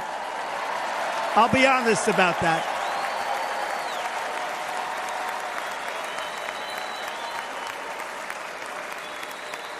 And I promise we will make Wisconsin great again. We're going to make it. Thank you, Mr. Governor. Thank you very much. Thank you. I'm here tonight to lay out a vision for the whole nation, to every citizen, whether you're a young or old man or woman, Democrat, Republican, or independent, black or white, Asian or Hispanic. I extend to you a hand of loyalty and of friendship. Together we will lead to new heights of greatness like the world has never seen before. We were right there in the first term. We got hit with COVID. We did a great job. Nobody knew what it was, but nobody's ever seen an economy pre-COVID. And then we handed over a stock market that was substantially higher than just prior to COVID. Coming in, did a great job. Never got credit for that. We got credit for the war and defeating ISIS and so many things, the great economy, the biggest tax cuts ever, the biggest regulation cuts ever, the creation of Space Force, the rebuilding of our military. We did so much. We did so much. Right to try. Right to try is a big deal. We got right to try. They were trying to get that for 52 years. Somebody's terminally ill. And hopefully there's nobody in this audience, but it does happen a lot. They're terminally ill and they can't use our new space-age drugs and other things that we are way ahead. We have the greatest doctors in the world, the greatest laboratories in the world, and you can't do it. They've been trying to get that approved for 52 years. Wasn't that easy? The insurance companies didn't want to do it. They didn't want the risk. The labs didn't want to do it because if it didn't work, people are pretty far down the line toward death. They didn't want to do it. The doctors didn't want to have it on their records, so I got everybody into an office. 52 years they tried. Sounds simple, but it's not. And I got them to agree that somebody that needs it will, instead of going to Asia or Europe or someplace, or if you have no money going home and dying, just die. We got them to sign an agreement, agree to it, where they're not going to sue anybody. They're going to get all of this stuff. They're going to get it really fast. And What's happened is we're saving thousands and thousands of lives. It's incredible. Right to try. It's a great feeling. Under our leadership, the United States will be respected again. No nation will question our power. No enemy will doubt our might. Our borders will be totally secure. Our economy will soar. We will return law and order to our streets, patriotism to our schools, and importantly, we will restore peace, stability, and harmony all throughout the world. But to achieve this future, we must first rescue our nation from failed and even incompetent leadership. We have totally incompetent leadership. This will be the most important election in the history of our country. Under the current administration, we are indeed a nation in decline. We have an inflation crisis that is making life unaffordable, ravaging the incomes of working and low-income families, and crushing, just simply crushing our people like never before. They've never seen anything like it.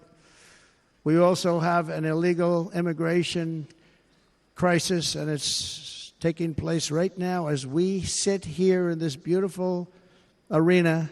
It's a massive invasion at our southern border that has spread misery, crime, poverty, disease, and destruction to communities all across our land. Nobody's ever seen anything like it.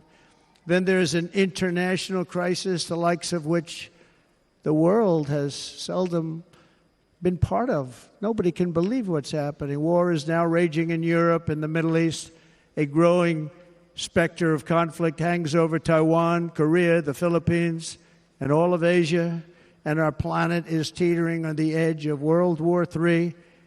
And this will be a war like no other war because of weaponry. The weapons are no longer army tanks going back and forth shooting at each other. These weapons are obliteration.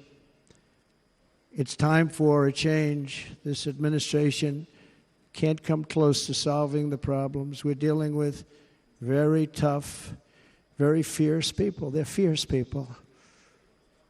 And we don't have fierce people. We have people that are a lot less than fierce, except when it comes to cheating on elections and a couple of other things. Then they're fierce. Then they're fierce. So tonight, I make this pledge to the great people of America. I will end the devastating inflation crisis immediately, bring down interest rates, and lower the cost of energy. We will drill, baby, drill.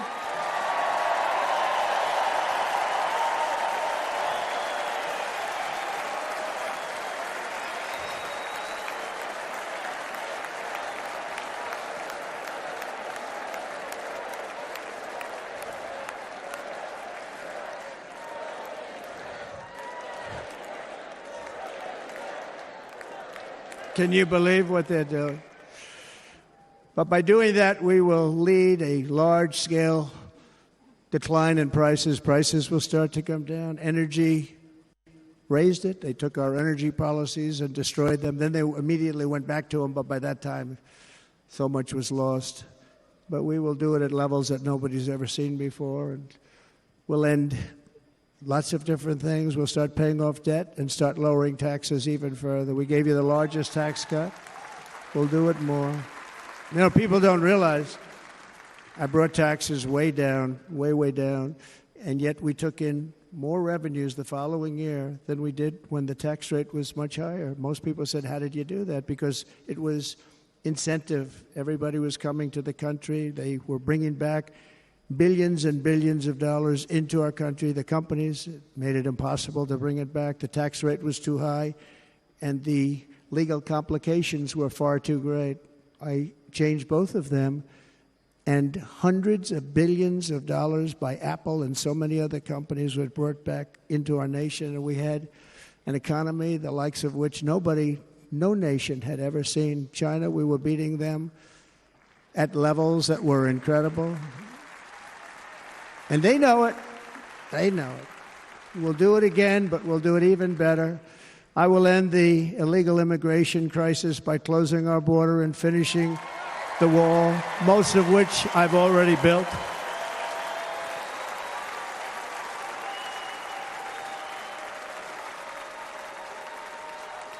On the wall, we were dealing with a very difficult Congress. And I said, oh, that's okay. We won't go to Congress. I call it an invasion. We gave our military almost $800 billion. I said, I'm going to take a little of that money because this is an invasion. And we built, most of the wall is already built. And we built it through using the funds because what's better than that? We have to stop the invasion into our country that's killing hundreds of thousands of people a year. We're not going to let that happen.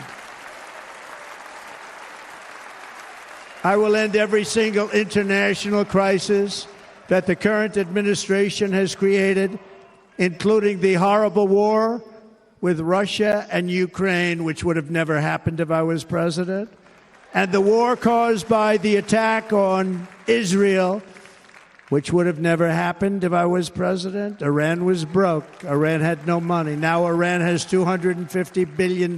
They made it all over the last 2.5 years. They were broke.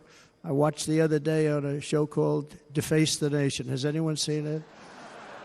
And they had a congressman who was a Democrat say, well, whether you like him or not, Iran was broke dealing with Trump. I told China and other countries, if you buy from Iran, we will not let you do any business in this country, and we will put tariffs on every product you do send in of 100% or more. And they said to me, well, I think that's about it. They weren't going to buy any oil. And they were ready to make a deal. Iran will with us. And then we had that horrible, horrible result that we'll never let happen again. The election result, we're never going to let that happen again. They used COVID to cheat. We're never going to let it happen again. And they took off all the sanctions, and they did everything possible for Iran. And now Iran is very close to having a nuclear weapon, which would have never happened. This is a shame what this administration, the damage that this administration has done. And I say it often, if you took the 10 worst presidents in the history of the United States, think of it, the 10 worst, added them up, they will not have done the damage that Biden has done. I'm only going to use the term once. Biden. I'm not going to use the name anymore, just one time. The damage that he's done to this country is unthinkable. It's unthinkable. Together we will restore vision, strength, competence, and we're going to have a thing called common sense making most of our decisions, actually. It's all common sense. Just a few short years ago, under my presidency, we had the most secure border and best economy in the history of our country, in the history of the world. We had the greatest economy in the history of the world. We had never done anything like it. We were beating every country, including China, by leaps and bounds. Nobody had seen anything like it. We had no inflation. Soaring incomes were going. Nobody can believe it. You can't believe what happened 4 years ago is happening now in reverse. And the world was at peace. Inflation has been a killer for our country. No matter what you make it, it doesn't matter because inflation is eating you alive. People that were putting away money, they were making great wages, the highest they've ever made, but they were putting away a lot of money. Now they are just being destroyed. They're not putting away anything. They're barely living. They're going into savings accounts. They're taking out their money to live because of inflation. Inflation, remember, it's called a country buster. You can go back to Germany from 100 years ago. You can go back to any country that suffered great inflation, and we've suffered the worst inflation we've ever had. But go back and see what's happened to those countries. We've had the worst inflation we've ever had under this person. But in less than 4 years, our opponents have turned incredible success into unparalleled tragedy and failure. It's been a tremendous failure. Today, our cities are flooded with illegal aliens. Americans are being squeezed out of the labor force, and their jobs are taken. And by the way, you know who's taking the jobs that are created? 107% of those jobs are taken by illegal aliens. And you know who's being hurt the most by millions of people pouring into our country? The black population and the Hispanic population, because they're taking the jobs from our black population, our Hispanic population, and they're also taking them from unions. The unions are suffering because of it. Thank you. Thank you. I like you too. Thank you very much. Inflation has wiped out the life savings of our citizens and forced the middle class into a state of depression and despair. That's what it is. It's despair and depression. We cannot and will not let this continue. Less than 4 years ago, we were a great nation, and we will soon be a great nation again. We're going to be a great nation again.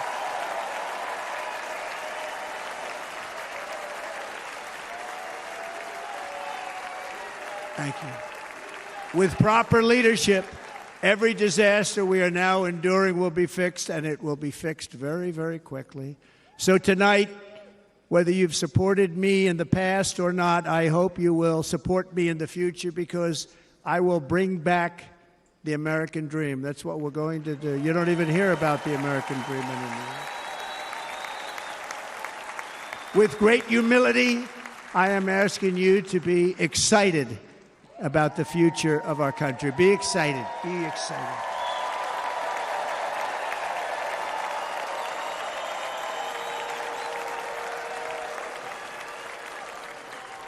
And by the way, the news reports, look at all of those big networks. Look at them. They're all here.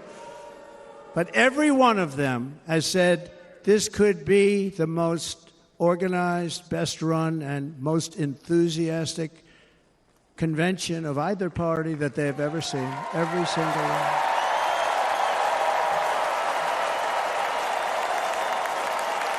And it's true. It's true. And there's love in the room. There's great love in the room.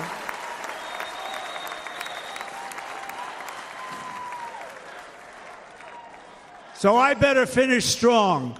Otherwise, we'll blow it. And we can't let that happen. Now, this was great. All of the great people that spoke, and everybody hit a home run. I mean, there's not one that I can think of where I said, oh, gee, that wasn't great. Every single person. I refuse to be the only one. Don't do that to me. They're already getting ready. See, I gave them an idea. Now, this was a great convention. This was, I think we're actually going to go home and miss it. You know, usually with a convention, first of all, look at these crowds. You'd never have this at a convention. Look at these crowds.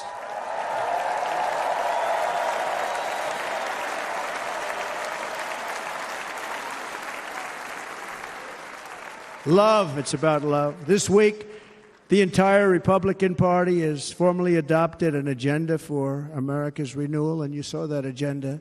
And it's very short compared to the long, boring, meaningless agendas of the past, including the Democrats. They write these things that are hundreds of pages long, and they never read them after they're done. In their case, fortunately, they don't read them because they're pretty bad. It's a series of bold promises that we will swiftly implement when you give us a Republican House. And Mr. Speaker, thank you very much. We have our great Speaker of the House with us tonight. Mr. Speaker, thank you very much. Thank you. A Republican Senate. We have many senators here. And send me back to our beautiful White House just a few short months from now. We're talking about just months. It can't come fast enough. We have to get it done. First, we must get economic relief to our citizens. Starting on day one, we will drive down prices and make America affordable again. We have to make it affordable. It's not affordable. People can't live like this. Under this administration, our current administration, groceries are up 57%, gasoline is up 60% and 70%, mortgage rates have quadrupled. And the fact is, it doesn't matter what they are because you can't get the money anyway. You can't buy houses. Young people can't get any financing to buy a house. The total household costs have increased an average of $28,000 per family under this administration. Republicans have a plan to bring down prices and bring them down very, very rapidly. By slashing energy costs, we will in turn reduce the cost of transportation, manufacturing, and all household goods. So much starts with energy. And remember, we have more liquid gold under our feet than any other country by far. We are a nation that has the opportunity to make an absolute fortune with its energy. We have it, and China doesn't. Under the Trump administration, just 3.5 years ago, we were energy independent. But soon, we will actually be better than that. We will be energy dominant and supply not only ourselves, but we will supply the rest of the world with numbers that nobody has ever seen, and we will reduce our debt, $36 trillion. We will start reducing that, and we will also reduce your taxes still further. Next, and by the way, they want to raise your taxes 4 times, think of it. And all my life, I grew up watching politicians. I always loved politics. I guess I was on the other side. I'd watch and they were always talking about, we will give you a tax cut. We will give you a tax cut. My whole life, I was watching, I will give you a tax cut, right, Mr. Congressman? That's all they talked about. This is the only administration that said, we're going to raise your taxes by 4 times what you're paying now, and people are supposed to vote for them? I've never heard it. You're paying too much. We're going to reduce your taxes still further. We gave you the biggest one, as I said. We're going to give you more, and it's going to lead to tremendous growth. We want growth in our country. That's what's going to pay off our debt.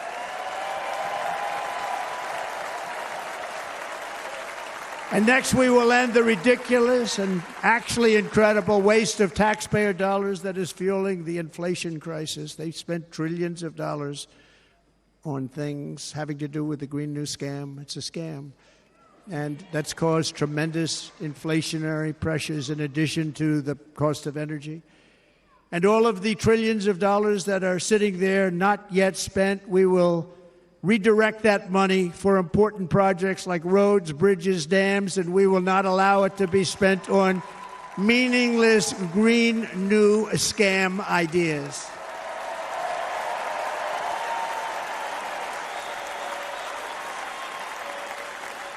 And I will end the electric vehicle mandate on day one.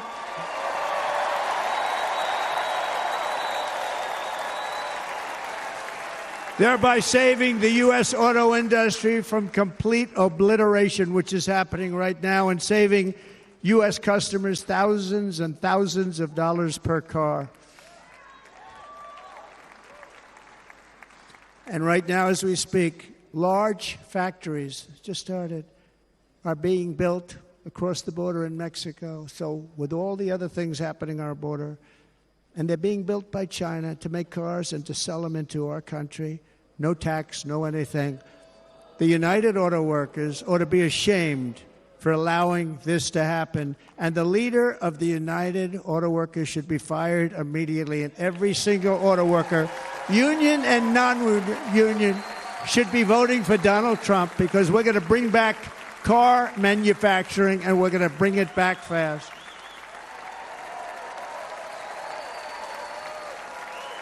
They're building some of the largest auto plants anywhere in the world. Think of it, in the world. We're going to bring it back. We're going to make them. We don't mind that happening, but those plants are going to be built in the United States, and our people are going to man those plants.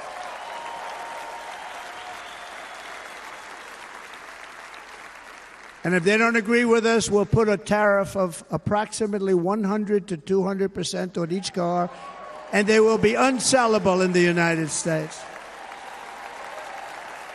We have long been taken advantage of by other countries. And think of it, oftentimes these other countries are considered so-called allies. They've taken advantage of us for years. We lose jobs, we lose revenue, and they gain everything and wipe out our businesses, wipe out our people. I stopped it for 4 years. I stopped it, and we're really ready to make changes like nobody had seen before. And remember, USMCA, I got rid of NAFTA, the worst trade deal ever made, and replaced it with USMCA, which is, they say, the best trade deal ever made. Actually, probably the best trade deal was the deal I made with China, where they buy $50 billion worth of our product. They were buying nothing. They buy $50 billion worth. They had to. But I don't even talk about it because of COVID. I don't even mention it, frankly, because of what happened with the China virus.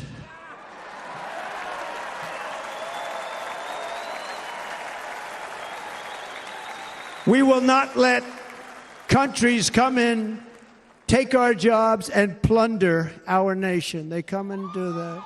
They plunder our nation. The way they will sell their product in America is to build it in America. Very simple. Build it in America and only in America.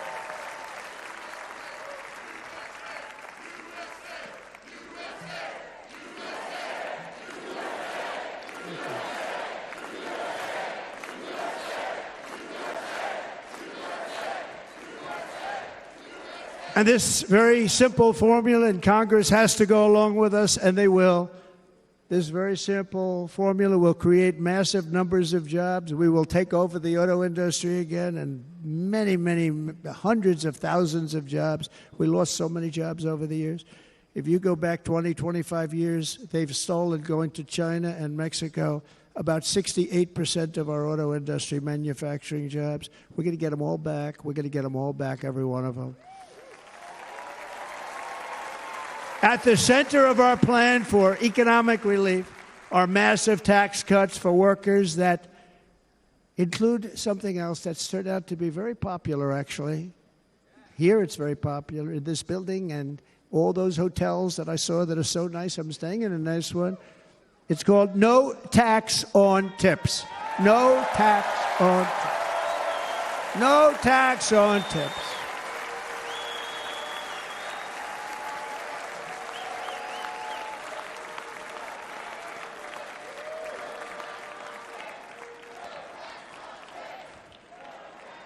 I got that by having dinner recently in Nevada, where we're leading by about 14 points. Hello. I'll see you there very soon, everybody. And we're having dinner at a beautiful restaurant in the Trump building on the Strip, and it's a great building, and the waitress comes over. How's everything going? A really nice person. How's everything? Oh, sir, it's so tough. The government's after me all the time on tips, tips, tips.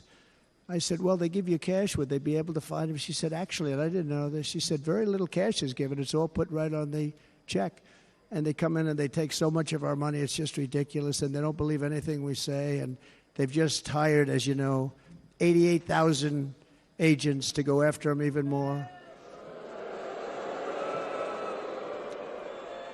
And I said, this shows the level of my, most people go out, they hire consultants, they pay millions of dollars.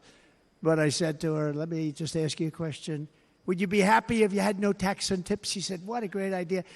I got my information from a very smart waitress. That's better than spending millions of dollars. And everybody loves it. Waitresses and caddies and drivers and everybody. It's a large group of people that are being really hurt badly. They make money, let them keep their money. I'm going to protect Social Security and Medicare. Democrats are going to destroy Social Security and Medicare because all of these people, by the millions they're coming in, they're going to be on Social Security and Medicare and other things, and you're not able to afford it. They are destroying your Social Security and your Medicare. Under my plan, incomes will skyrocket, inflation will vanish completely, jobs will come roaring back, and the middle class will prosper like never, ever before, and we're going to do it very rapidly.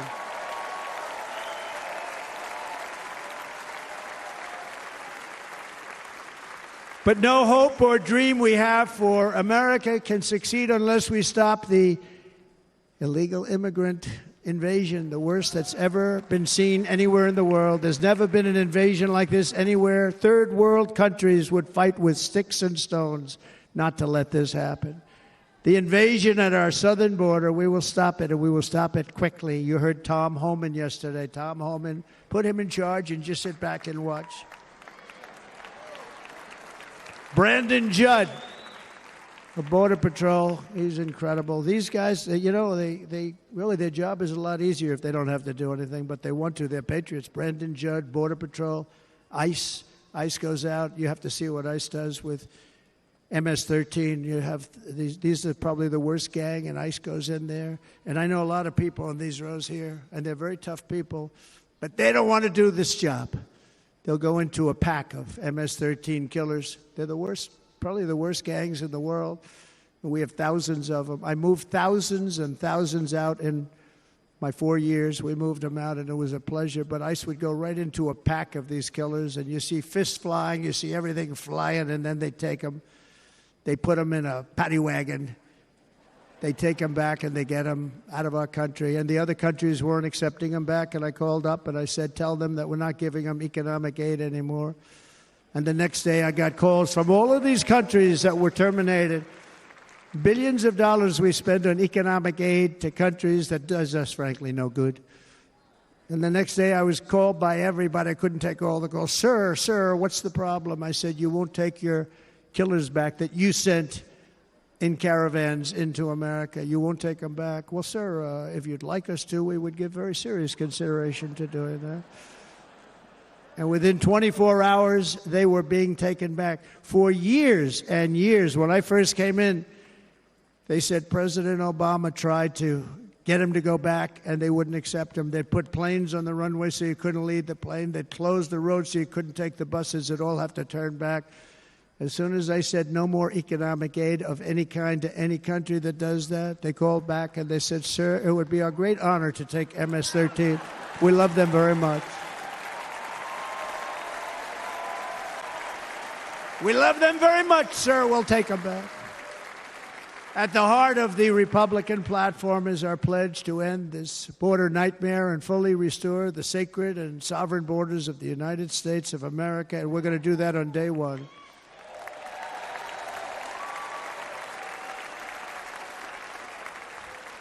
That means two things on day one, right? Drill, baby, drill, and close our borders.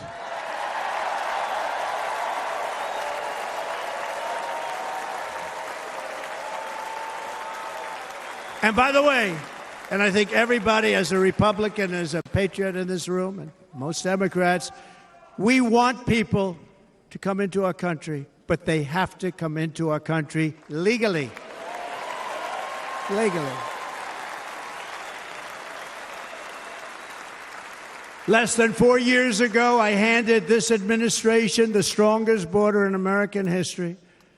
But you can see on the chart that saved my life, that was the chart that saved my life. I said, look it, I'm so proud of it. I think it's one of the greatest, it was done by the Border Patrol, one of the greatest charts I've ever seen. It showed everything just like that. You know the chart. Oh, there it is. That's pretty good. Wow.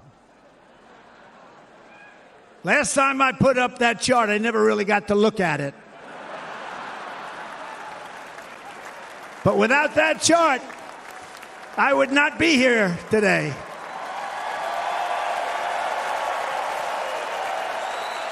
Never got to look at it.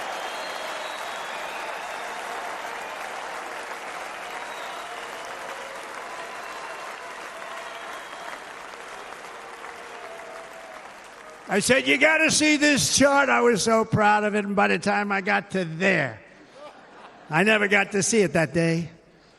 But I'm seeing it now, and I was very proud. If you look at the arrow on the bottom, that's the lowest level, the one on the bottom, heavy red arrow. That's the lowest level of illegal immigrants ever to come into our country in recorded history, right there. Right there. And that was my last week in office. And then you see what happened after I left. Look at the rest. And if you go out a little bit further, it's getting to be a little bit old, but I love it anyway, right? But you can go much higher with those numbers. Look what happened right after that. The invasion began. We had the opposite. We stopped the invasion. But the invasion that we stopped was peanuts by comparison to what happened after I left. Look at what happened after I left. They took over our country. We ended all catch and release. We shut down asylum fraud. We stopped human trafficking and forged historic agreements to keep illegal aliens on foreign soil. We want them to stay on their soil. Under the Trump administration, if you came in illegally, you were apprehended immediately and you were deported. You went right back. The current administration terminated every single one of those great Trump policies that I put in place to seal the border. I wanted a sealed border. Again, come in, but come in legally. You know how unfair it is? So many people Hundreds of thousands of people have been working for years to come into our country. And now they see these people pour into our country at levels that are unprecedented. It's so unfair. And we're not going to do it. We're not going to stand for it. They suspended wall construction, ended remain in Mexico. We had a policy, remain in Mexico. You think that was easy to get from the Mexican government? But I said, you must give it to us. If you don't give it to us, there will be repercussions. And they gave it to us. But not easy. Canceled our Safe Third agreements. Demolished Title 42, implemented nationwide catch and release. That's catch and release, where we catch them and release them into our country. We catch them and release them into Mexico. There's a slight difference. And took 93, this is the previous administration, 93 executive actions to throw open our border to the world. The entire world is pouring into our country because of this very foolish administration. The greatest invasion in history is taking place right here in our country. They are coming in from every corner of the earth, not just from South America, but from Africa, Asia, the Middle East. They're coming from everywhere. They're coming at levels that we've never seen before. It is an invasion indeed, and this administration does absolutely nothing to stop them. They're coming from prisons. They're coming from jails. They're coming from mental institutions and insane asylums. The press is always on me because I say this. Has anyone seen Silence of the Lambs? The late, great Hannibal Lecter. He'd love to have you for dinner. That's insane asylums. They're emptying out their insane asylums. And terrorists are coming in at numbers that we've never seen before. Bad things are going to happen. Meanwhile, our crime rate is going up while crime statistics all over the world are going down because they're taking their criminals and they're putting them into our country. A certain country, and I happen to like the president of that country very much, but he's been getting great publicity because he's a wonderful shepherd of the country. He says how well the country's doing because their crime rate is down. And he said he's training all of these rough people. They're rough. He's training them. And I've been reading about this for 2 years. I think, oh, that's wonderful. Let's take a look at it. But then I realized he's not training them. He's sending all of his criminals, his drug dealers, his people that are in jails, he's sending them all to the United States. And he's different in that he doesn't say that. He's trying to convince everybody what a wonderful job he does in running the country. Well, he doesn't do a wonderful job. And by the way, if I ran one of the countries, many countries from all over, I would be worse than any of them. I would have had the place totally emptied out already.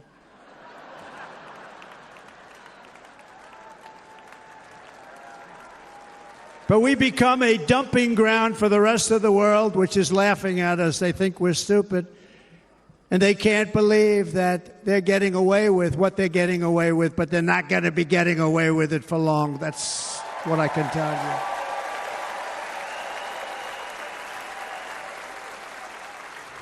you. In Venezuela, Caracas, high crime. Caracas, Venezuela. Really a dangerous place, but not anymore. Because in Venezuela, crime is down 72%. In fact, if they would ever win this election, I hate to even say that, we will have our next Republican convention in Venezuela because it will be safe. Our cities will be so unsafe, we won't be able.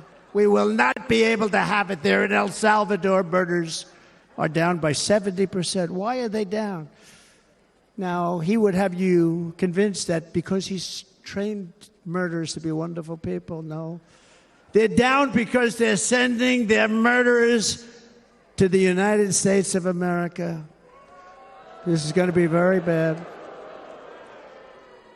And bad things are going to happen, and you're seeing it happen all the time. That's why, to keep our families safe, the Republican platform promises to launch the largest deportation operation in the history of our country.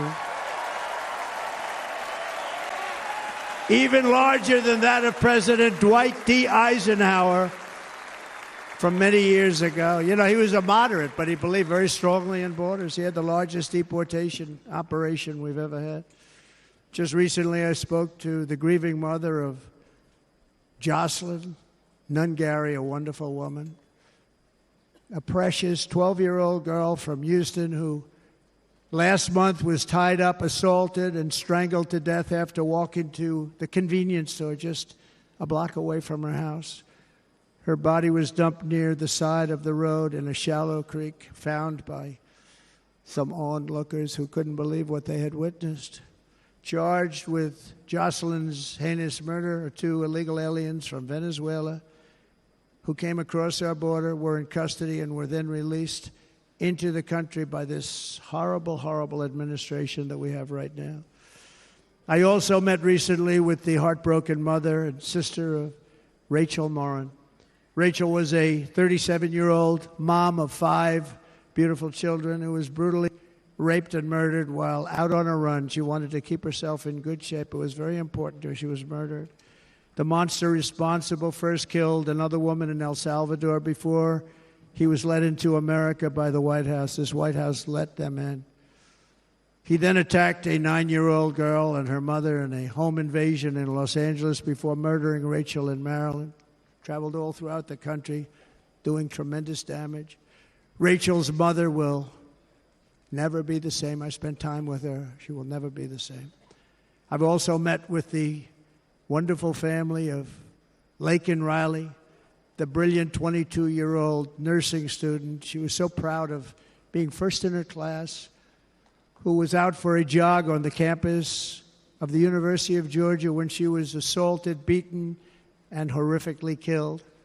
Yet another American life was stolen by a criminal alien set free by this administration. And these were incredible people we're talking about. These were incredible people who died. Tonight, America, this is my vow. I will not let these killers and criminals into our country.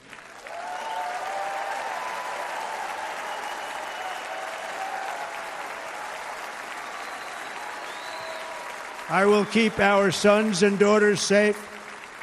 As we bring security to our streets, we will help bring stability to the world.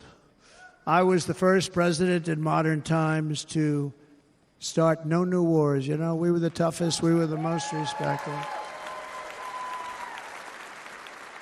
And you saw this. Hungry, strong country, run by a very powerful, tough leader. He's a tough guy. Press doesn't like him because he's tough. And he came out recently. They were asking him at an interview, the whole world is exploding. What's happening? What's going on? Viktor Orban, Prime Minister of Hungary, very tough man. He said, I don't want people coming into my country and blowing up our shopping centers and killing people. But they said to him, tell us what's going wrong, what's happening, what is it? He said, there's only one way you're going to solve it. You got to bring President Trump back to the United States because he kept everybody at bay. He used a word I wouldn't use because I can't use that word. Because you'd say it was braggadocious. The press would say he was a braggart. I'm not a braggart. But Viktor Orban said it. He said Russia was afraid of him. China was afraid of him. Everybody was afraid of him. Nothing was going to happen. The whole world was at peace. And now the world is blowing up around us. All of these things that you read about were not going to happen. Under President Bush, Russia invaded Georgia. Under President Obama, Russia took Crimea. Under the current administration, Russia is after all of Ukraine. Under President Trump, Russia took nothing.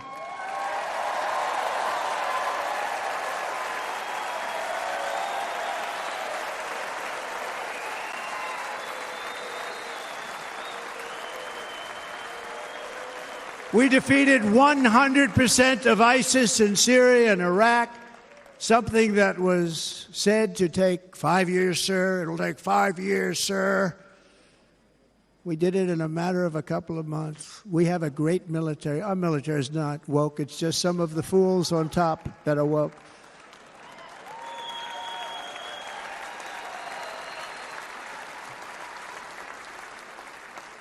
I got along very well. North Korea, Kim Jong-un, I got along very well with him. The press hated when I said that. How could you get along with him? Well, you know, it's nice to get along with somebody who has a lot of nuclear weapons or otherwise, isn't it?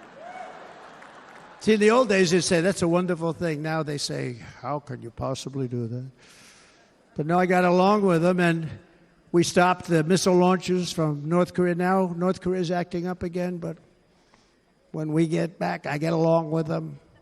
He'd like to see me back, too. I think he misses me, if you want to know the truth. Our opponents inherited a world at peace and turned it into a planet of war. We're in a planet of war. Look at that attack on Israel. Look at what's happening with Ukraine. The cities are just bombed out. How can people live like that where buildings, massive buildings, are falling to the ground? It began to unravel with the disastrous withdrawal from Afghanistan, the worst humiliation in the history of our country. We have never had a humiliation like that. 13 heroic U.S. service members were tragically and needlessly killed. 45 others were horrifically wounded. Nobody ever talks about them. No arms, no legs, face explosions, horrifically wounded. And by the way, we have a man in this room who's running for the U.S. Senate from a great state, Nevada, named Sam Brown, who paid the ultimate price. Thank you, Sam. Thank you, Sam. Thank you. He paid the biggest price probably ever paid by anybody that is running for office, and I think he's going to do great. He's running against a person that is not good, not respected, a total lightweight. But Sam, I think, paid, really, we were talking about it with some of the senators that are working so hard for Sam, but he paid the biggest price of any senator ever to run for the Senate. I don't think anybody's ever what he did. He was a real hero, a really great person. And he's running, and I hope that everybody gets out and votes for Sam Brown.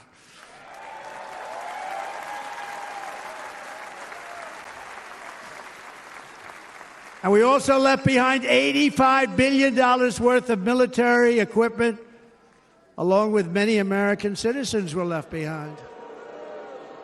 Many, many American citizens, emboldened by that disaster. Russia invaded Ukraine. They saw this group of people that were incompetent. We took the soldiers out first. No, we're going to take the soldiers out second. If they would have followed my plan, we had a great plan. But the plan only kicked in if they did everything perfectly. And they weren't doing things perfectly, so we said it doesn't kick in. You know, 18 months in Afghanistan, we didn't have one, so they were killing them left and right, snipers. And I spoke to the head of the Taliban. You've heard this story. Abdul, still there, still the head of the Taliban. The press got on me. Why would you speak to him? I said, because that's where the killing is. I don't have to speak to somebody that has nothing to do with it.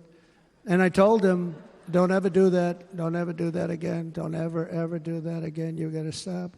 Because during the Obama administration, many great people and soldiers, but a lot of soldiers were being killed from long distance.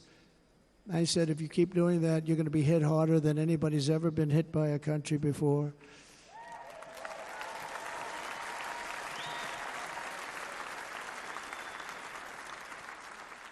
And he said, I understand, Your Excellency. He called me Your Excellency. I wonder if he calls the other guy Your Excellency. I doubt it. The other guy gave him everything. I mean, what kind of a deal was that? He walked out, gave him everything. Do you know that right now Afghanistan is one of the largest sellers of weapons in the world? They're selling the brand new, beautiful weapons that we gave them. But think of it. He actually said to me, but why do you show me a picture of my home? I said, you'll have to ask your people or one of your wives. But he could figure it out. And for 18 months, we had not one attack on an American soldier by the Taliban. 18 months.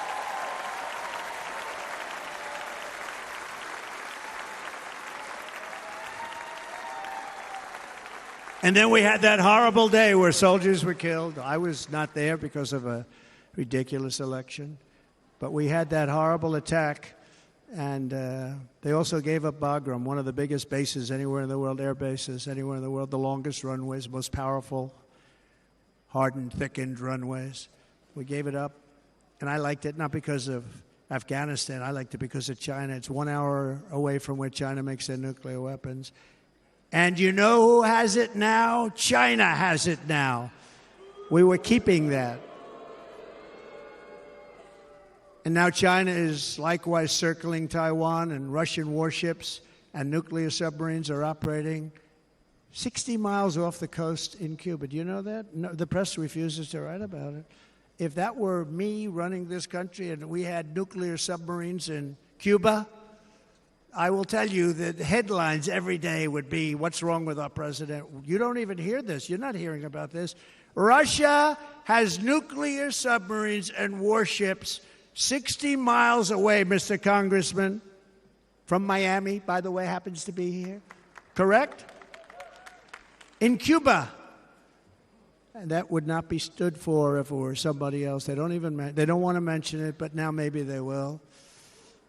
And the entire world, I tell you this, we want our hostages back, and they better be back before I assume office, or you will be paying a very big price.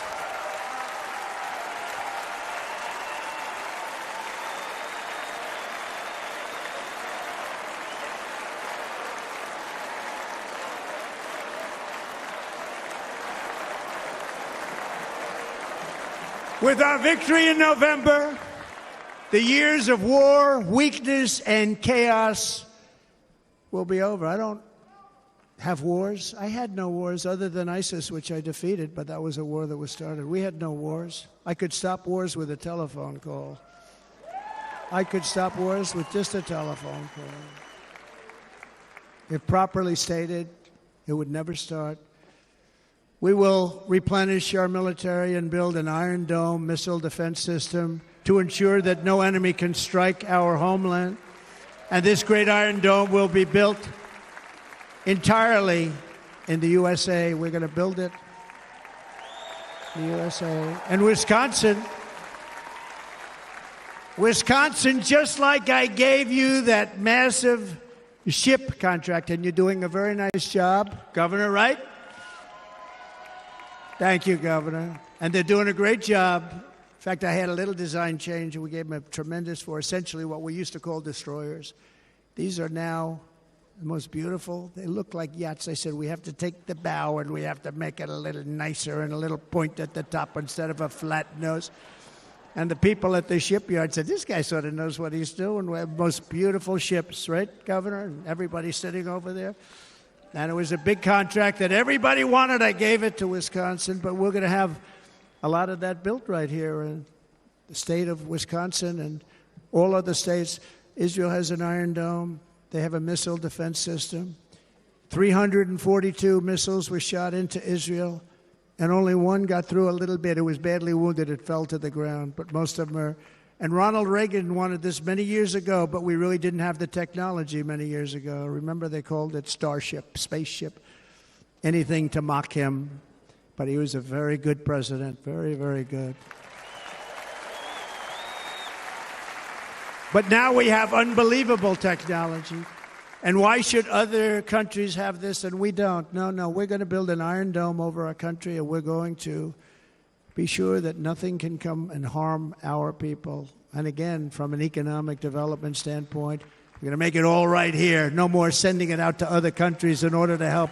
It's America first. America first. We will unleash the power of American innovation. And as we do, we will soon be on the verge of finding the cures to cancer, Alzheimer's disease, and many other diseases. We're going to get to the bottom of it. You remember this gentleman that I don't want to mention other than one time I had to, because when you say the 10 worst, I had to do it. I didn't want anybody to be confused. But this man said, we're going to find a cure to cancer. Nothing happened. We're going to get to the cure for cancer and Alzheimer's and so many other things. We're so close to doing something great. but we need a leader that will let it be done. We will not have men playing in women's sports. That will end immediately.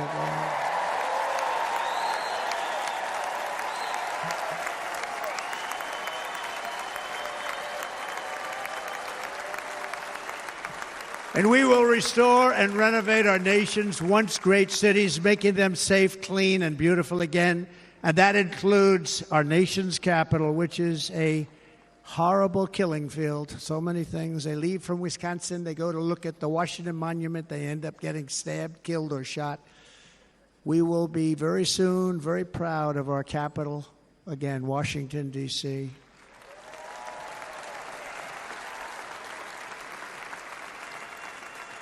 America is on the cusp of a new golden age, but we will have the courage to seize it. We're going to take it. We're going to make it a current. We're going to bring this into a golden age like never seen before. Remember this, China wants to do it. Japan wants to do it. All of these countries want to do it. We have to produce massive amounts of energy if we're going to produce the new. If you look at some of the things that have been done and some of the things that we're going to do, but AI needs literally twice the electricity that's available now in our country. Can you imagine?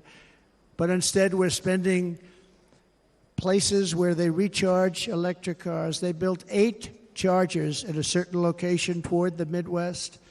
8 chargers for $9 billion. Think of them as a tank for filling up your gas. Think of it. They spent $9 billion on 8 chargers, 3 of which didn't work. And if you were going to do this all over our country, this crazy electric mandate, if you're going to do this and by the way, I'm all for electric. They have their application. But if somebody wants to buy a gas-powered car, gasoline-powered car, or a hybrid, they're going to be able to do it. And we're going to make that change on day 1.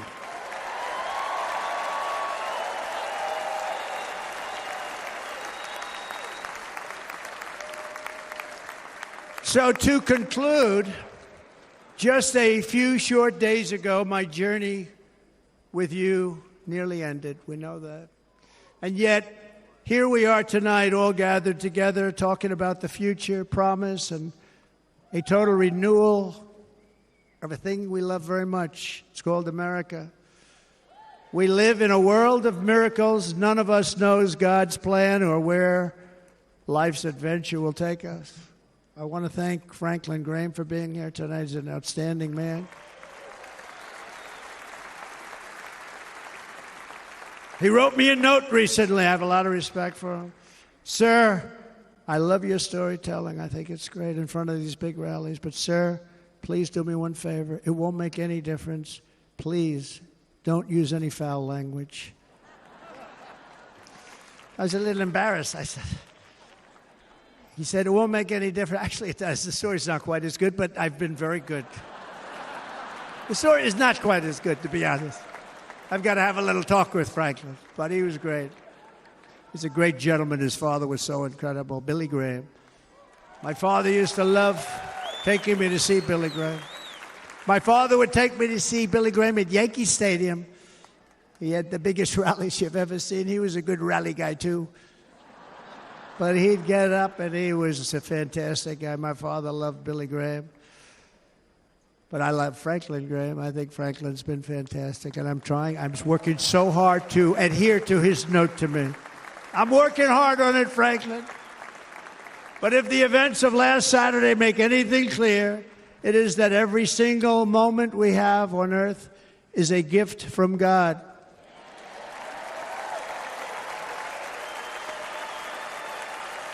We have to make the most of every day for the people and for the country that we love. The attacker in Pennsylvania wanted to stop our movement, but the truth is the movement has never been about me. It has always been about you. It's your movement. It's the biggest movement in the history of our country by far. Can't be stopped. It can't be stopped. It has always been about the hardworking, patriotic citizens of America. For too long, our nation has settled for too little. We settled for too little. We've given everything to other nations, to other people. You have been told to lower your expectations and to accept less for your families. I am here tonight with the opposite message. Your expectations are not big enough. They're not big enough. It is time to start expecting and demanding the best leadership in the world, leadership that is bold, dynamic, relentless, and fearless. We can do that. We are Americans. Ambition is our heritage. Greatness is our birthright. But as long as our energies are spent fighting each other, our destiny will remain out of reach, and that's not acceptable. We must instead take that energy and use it to realize our country's true potential and write our own thrilling chapter of the American story. We can do it together. We will unite. We are going to come together, and success will bring us together.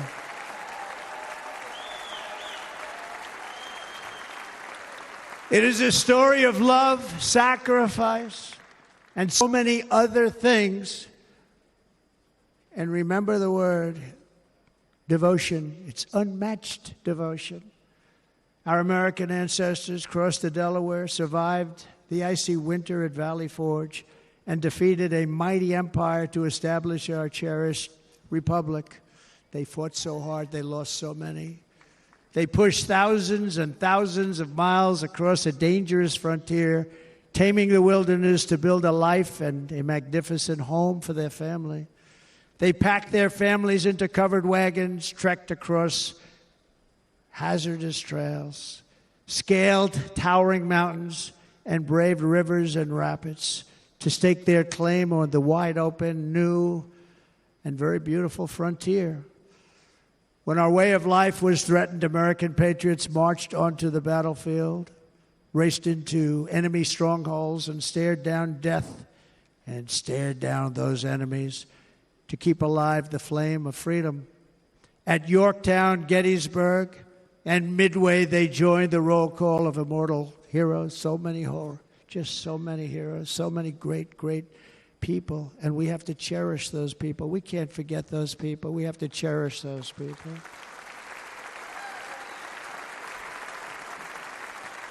And building monuments to those great people is a good thing, not a bad thing.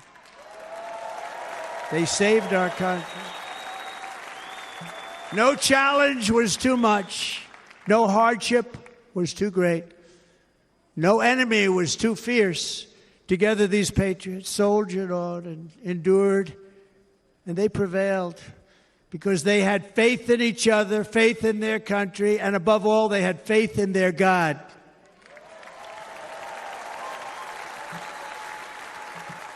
Just like our ancestors, we must now come together, rise above past differences. Any disagreements have to be put aside and go forward, united as one people, one nation, pledging allegiance to one great, beautiful, I think it's so beautiful, American flag. Tonight I ask for your partnership, for your support, and I am humbly asking for your vote. I want your vote. It's going to make our country great again. Every day I will strive to honor the trust you have placed in me, and I will never, ever let you down. I promise that. I will never let you down. To all of the forgotten men and women who have been neglected, abandoned, and left behind, you will be forgotten no longer. We will press forward, and together we will win, win, win.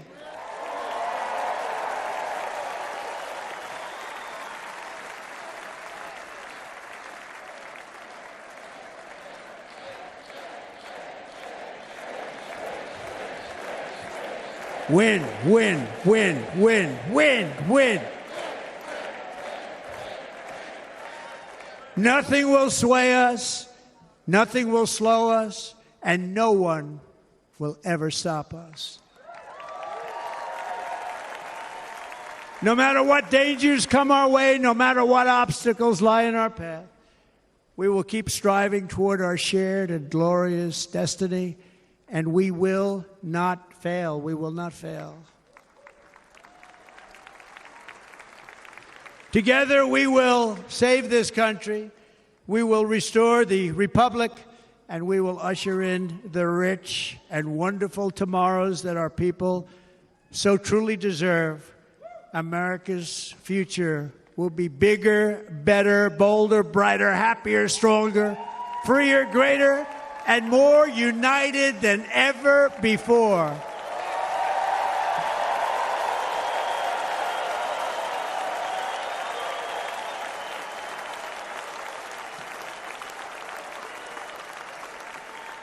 And quite simply put, we will very quickly make America great again. Thank you very much. Thank you very much, Wisconsin. God bless you.